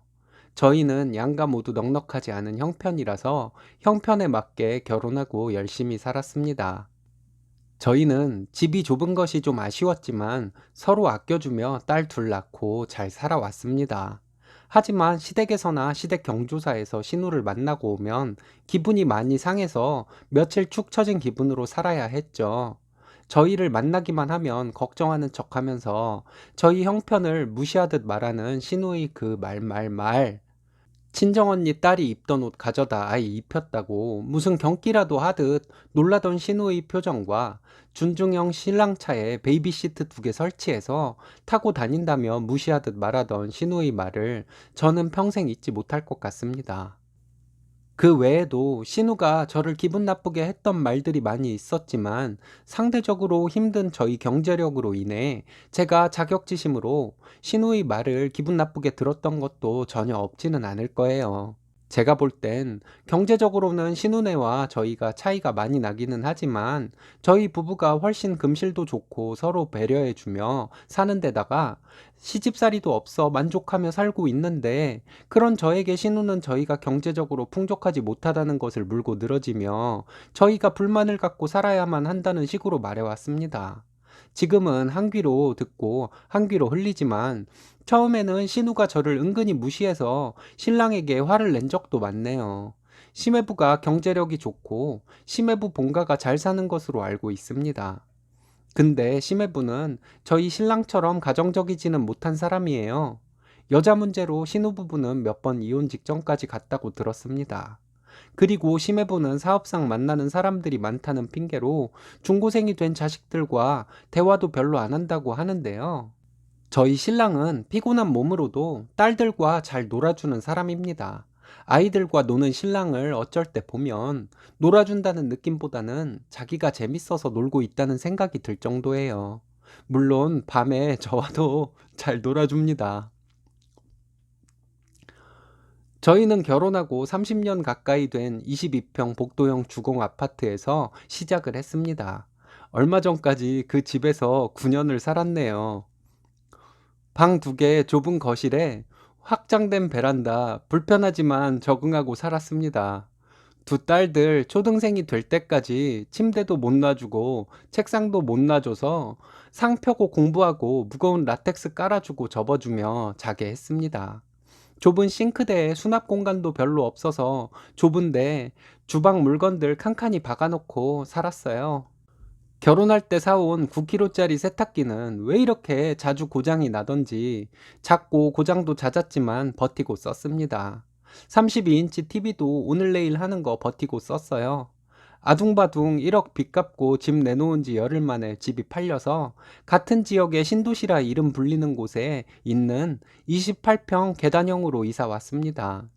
다시 한번 빚의 힘을 빌려 이사를 왔지만 열심히 갚으려 다짐하고 집 구하기부터 수리하며 여러 가지로 힘들었습니다. 인테리어 공사를 하는 기간에 밤마다 남편과 걸어서 이 집 근처까지 와서는 멀리서 우리 집 보며 저기 우리 집이야 하며 한참 쳐다보다 돌아가곤 했습니다. 올수리에서 이사 들어온 지 이제 2주 되었네요. 아이들 책상 놔주고 그렇게도 바라던 바퀴 달린 의자도 놔주고 딸아이들이 책상에서 공부하니 너무 좋다며 공부가 잘 된다는 소리에 눈물이 났어요. 19kg 세탁기에 빨래 잘 돌아가는 거 남편과 바닥에 앉아 지켜보면서 감동받아 눈물 고이고 넓은 한샘 싱크대에서 설거지하며 감격하고 주방 옆에 딸린 다용도실에서 야경 보며 감격하고 커다란 베란다에서 빨래 널며 편하다고 감격했습니다. 저희 집이 얼마나 크냐면요. 좁은 집에서 아웅다웅 부대끼며 살다가 여기로 이사 오니 멀리서 말하면 안 들릴 정도예요.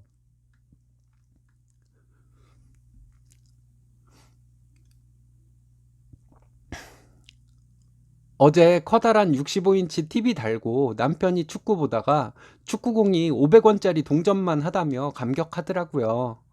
여러분들 있는 집에서만 쓴다는 4도어 냉장고 써보셨어요?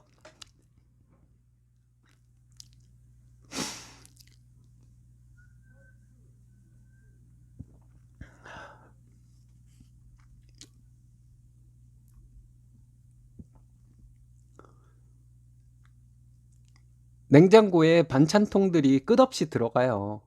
2학기에 전학 와서 적응 잘할까 걱정했던 딸들은 학교에서 친구들 우르르 끌고 와서 집에서 한참 놀고 서로 놀자고 불러대고 벌써 친구 생일에 초대받아 생파도 다녀왔네요. 이사 오고 며칠 동안 아침마다 눈 뜨면 신랑이 여기 펜션이야? 우리 집 가야 하는데 하는 말에 또 감격하고 며칠 전에는 신랑과 아이들이 집 좋다고 신나하는 모습에 혼자 펑펑 울었네요. 저희 네 식구 모두 이렇게 행복감에 젖어 있었습니다. 대출을 어렵게 받아 장만한 집이지만 대출금은 신랑과 둘이 벌어 갚을 자신 충분히 있는데 신우는 집들이 와서 축하한다는 말 한마디 없이 동생 부부 기죽이는 말이나 하더군요. 이사를 하고 주말에 집들이라고 시부모님과 신우가 왔습니다. 저와 신랑에게 감동을 준 19kg 세탁기를 사주신 시부모님이 그날따라 더 반갑게 느껴졌어요. 그리고 있다고 저희 무시하던 신우가 주방세제 달랑 사가지고 왔지만 이사의 감동이 마음속에서 꿈틀대고 있는 때라 신우마저도 반갑게 느껴지더라고요. 아버님은 며느리가 잘 들어와서 우리 아들 살림이 핀다며 덕담을 해주시는데 저도 모르게 눈물이 나서 또 울었네요. 그렇게 화기애애한 시간을 보내다가 신우가 이왕 이사를 할 거면 좀 더 큰 집으로 이사를 하지 그랬냐며 동생네 또 무시하려고 시동을 걸더라고요. 좋은 날에 기분 잡치기 싫어서 말 돌리려고 하다가 고모부는 왜 오지 않았냐고 신우에게 물어봤습니다. 사업상 바빠서 못 왔다고 하더니 돈 벌려면 심해부처럼 바쁠 수밖에 없다고 하더군요. 신우가 또 무슨 초치는 소리 할까봐 제가 근데 형님, 남자들 보면 사회생활 때문에 어쩔 수 없는 술자리라고 하면서 알고 보면 술자리의 80%가 자기 놀려고 술자리 만든 거던데요? 라고 했습니다.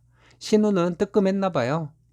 잠시 뒤에 걱정하는 말투로 저희는 언제 돈 모아서 대출 갚고 더 넓은 집으로 이사하냐며 한숨을 쉬더라고요. 그래서 제가 그랬어요. 저희 앞으로 이사 안 간다고요. 아이들 각자 방 하나씩 생겼는데 더 넓은 집이 그닥 필요할 것 같지 않다고 했더니 신우는 너희가 넓은 집을 안 살아봐서 그렇지 자기는 저희 집이 좁아서 답답해 보인다는 거예요. 그런 거는 모르고 살아도 된다고 하며 지금은 집 조금 넓혀 이사 온 것만도 너무 행복하다 했어요. 여기로 이사 오니 신랑이 아이들과 더 잘 놀아주고 더 가정적이 된 것 같아서 우리 네 식구 더 행복해지고 있으니 그걸로 저희는 만족한다고 했습니다. 저희 신랑 술도 잘 안 먹고 쉬는 날이면 아이들과 놀이터 가서 놀기 바빠서 이 넓은 집에 혼자 있으면 집이 너무 넓어서 공허함마저도 느껴질 정도라고 신우에게 말해 주었습니다. 신우도 집에 혼자 있는 시간이 많아서 공허한 느낌 잘 알지 않냐고 했습니다. 시아버지 눈가에 주름 자글자글해지며 흐뭇한 미소를 지으시는데 너무 귀여우신 거 있죠? 갑자기 아버님께 성실하고 가정적인 신랑 덕에 제가 너무 행복하다며 감사하다고 말씀드렸습니다. 그리고 틈만 나면 신랑 자상하고 가정적이라고 칭찬했습니다. 은근히 신우에게 자랑하는 거였죠. 돈 많고 나도는 심해부와 결혼한 신우가 행복한 것 같냐? 아니면 가진 것 많지 않아도 성실하고 가정적인 신랑과 결혼한 내가 행복한 것 같냐? 이거죠. 그리고 다들 가실 때쯤에 제가 신우에게 그랬어요. 고모부는 많이 바쁘셔서 아이들과 보내는 시간도 거의 없겠어요. 유년기에 유대감을 쌓아놓지 않으면 그거 평생 간다던데.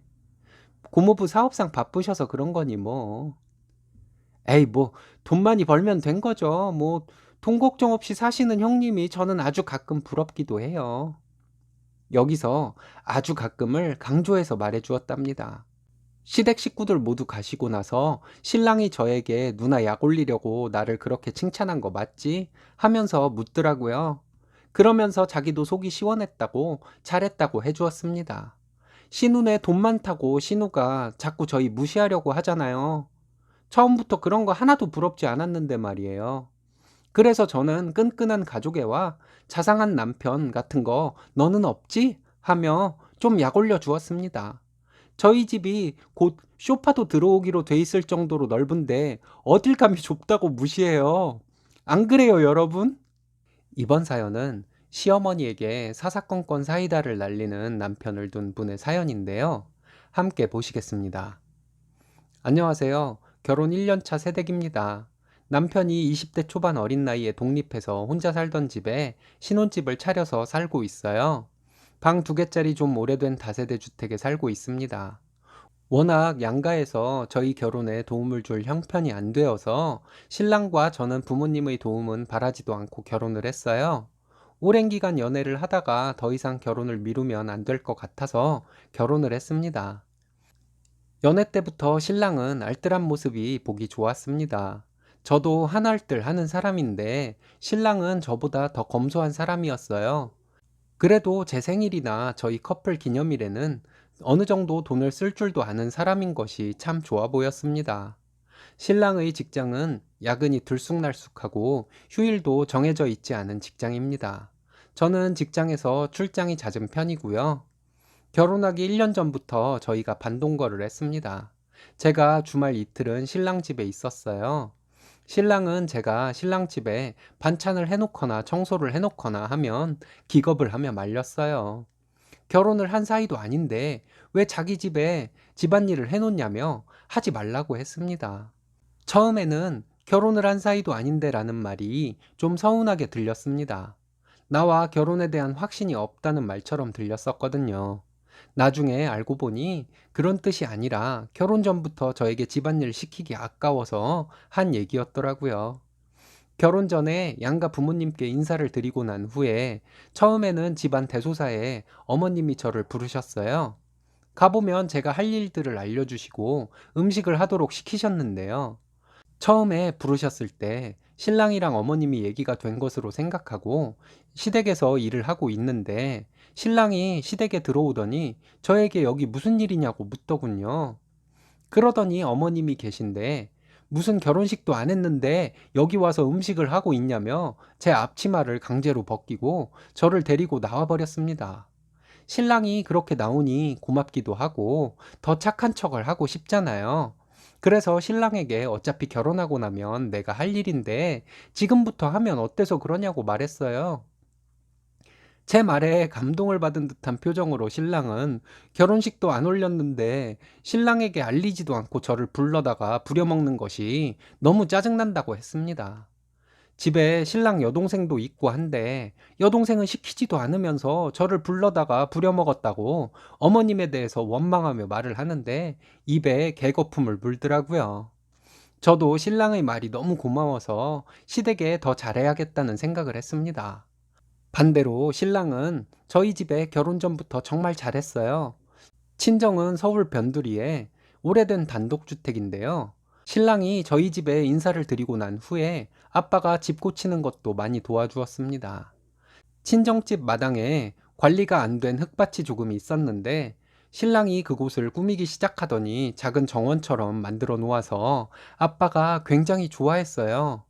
이런 신랑의 모습을 보면서 저도 마음속으로 생각하기를 어머님이 좀 나를 부려먹으면 어때? 그래도 내가 잘 해야겠다 하는 결심을 했습니다. 그런데 어머님은 제 결심을 무색하게 만드셨어요. 명절 때가 다가오니 신랑 몰래 저에게 전화를 해서 명절 음식을 하러 오라고 했습니다. 저희 오빠가 아직 미혼이라 저희 집 명절 음식을 해야 해서 못 간다고 좋게 말씀을 드렸어요. 그런데도 막무가내로 며느리 될 사람이 이렇게 시댁에 소홀해도 되냐는 식으로 말씀을 하시며 무조건 오라고 하셨습니다. 어떻게 대답을 해야 할지 몰라서 신랑에게 얘기를 했더니 신랑이 제 얘기를 듣자마자 어머님에게 전화를 해서는 여동생이랑 음식을 하면 되지 왜 저를 부르냐고 따지며 화를 냈습니다. 저희 집은 제가 빠지면 친정엄마 혼자 음식 다 해야 하고 신랑네는 결혼 안 한 여동생도 있는데 왜 예비 며느리를 불러다가 일을 시키려고 하냐고 했습니다. 제 편을 들어주는 신랑이 너무 고마워서 저는 또 착한 척을 하며 시댁에 가서 명절 음식을 얼른 하고 저희 집에 가서 음식을 할까? 하고 말을 해봤는데 신랑은 또 개거품을 물며 절대 그러지 말라고 하더라고요. 이렇게 듬직한 신랑과 결혼하면 시집살이로 고생하지는 않겠구나 하는 마음이 들었습니다. 그리고 항상 내 편이 되어주는 신랑이 너무 귀엽기도 했고요. 결혼을 하고 나서 지난 설에 시댁에서 명절 음식을 하는데 정말 힘들었어요. 아가씨는 방에서 나와보지도 않고 저와 어머님이 음식을 다 했습니다. 신랑은 설날 전날인데도 출근을 해서 시댁에 없었고요. 그동안 신랑의 방해로 부려먹지 못한 한을 푸시려는지 어머님은 명절 음식을 다 하고 나서 무김치를 담그자며 저에게 일을 시켰어요. 신우가 집에 없기라도 했으면 제가 그렇게 기분이 상하지 않았을 거예요. 근데 신우는 방에서 나와보지도 않고 저는 명절 음식과 김치 담그기까지 하고 뒷정리까지 다 했습니다. 일이 끝나고 나니 어머님이 청소기를 돌리라고 하더군요. 청소기를 돌리고 있는데 신랑이 퇴근해서 시댁에 들어왔어요.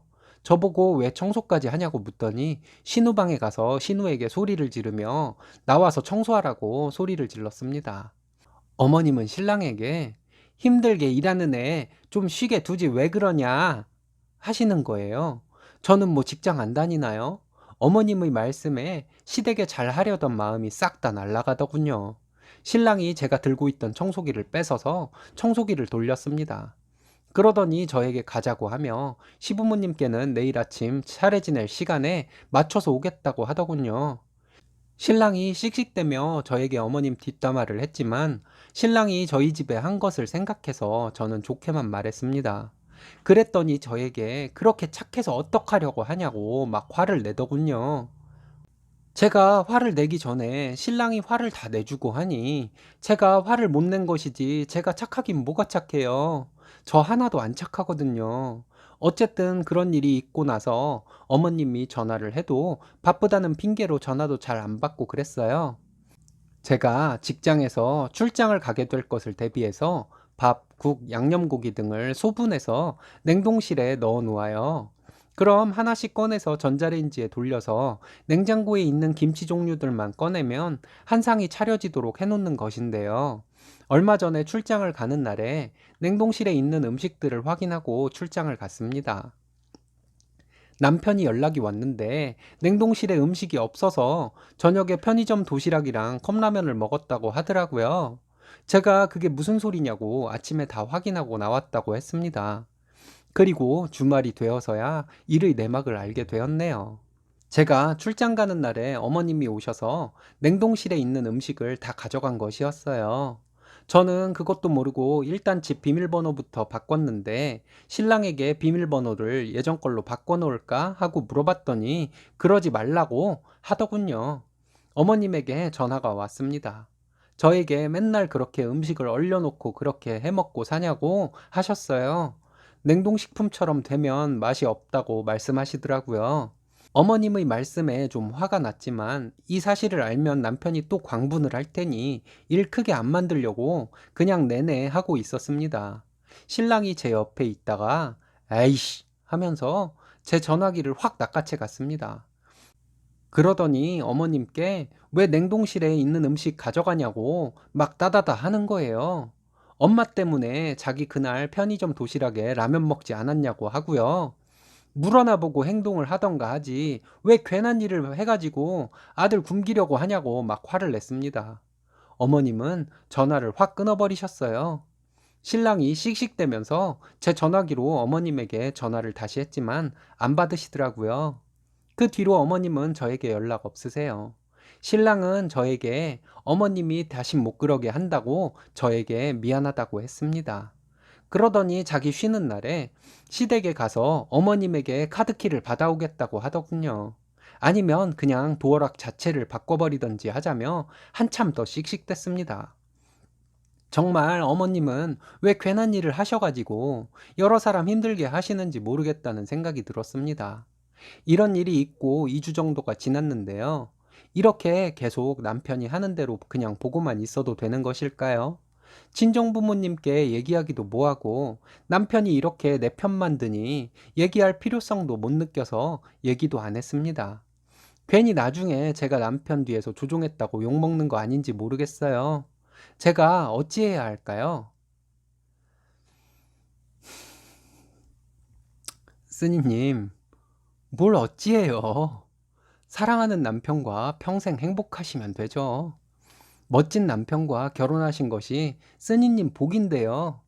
그 복을 누리시면 됩니다.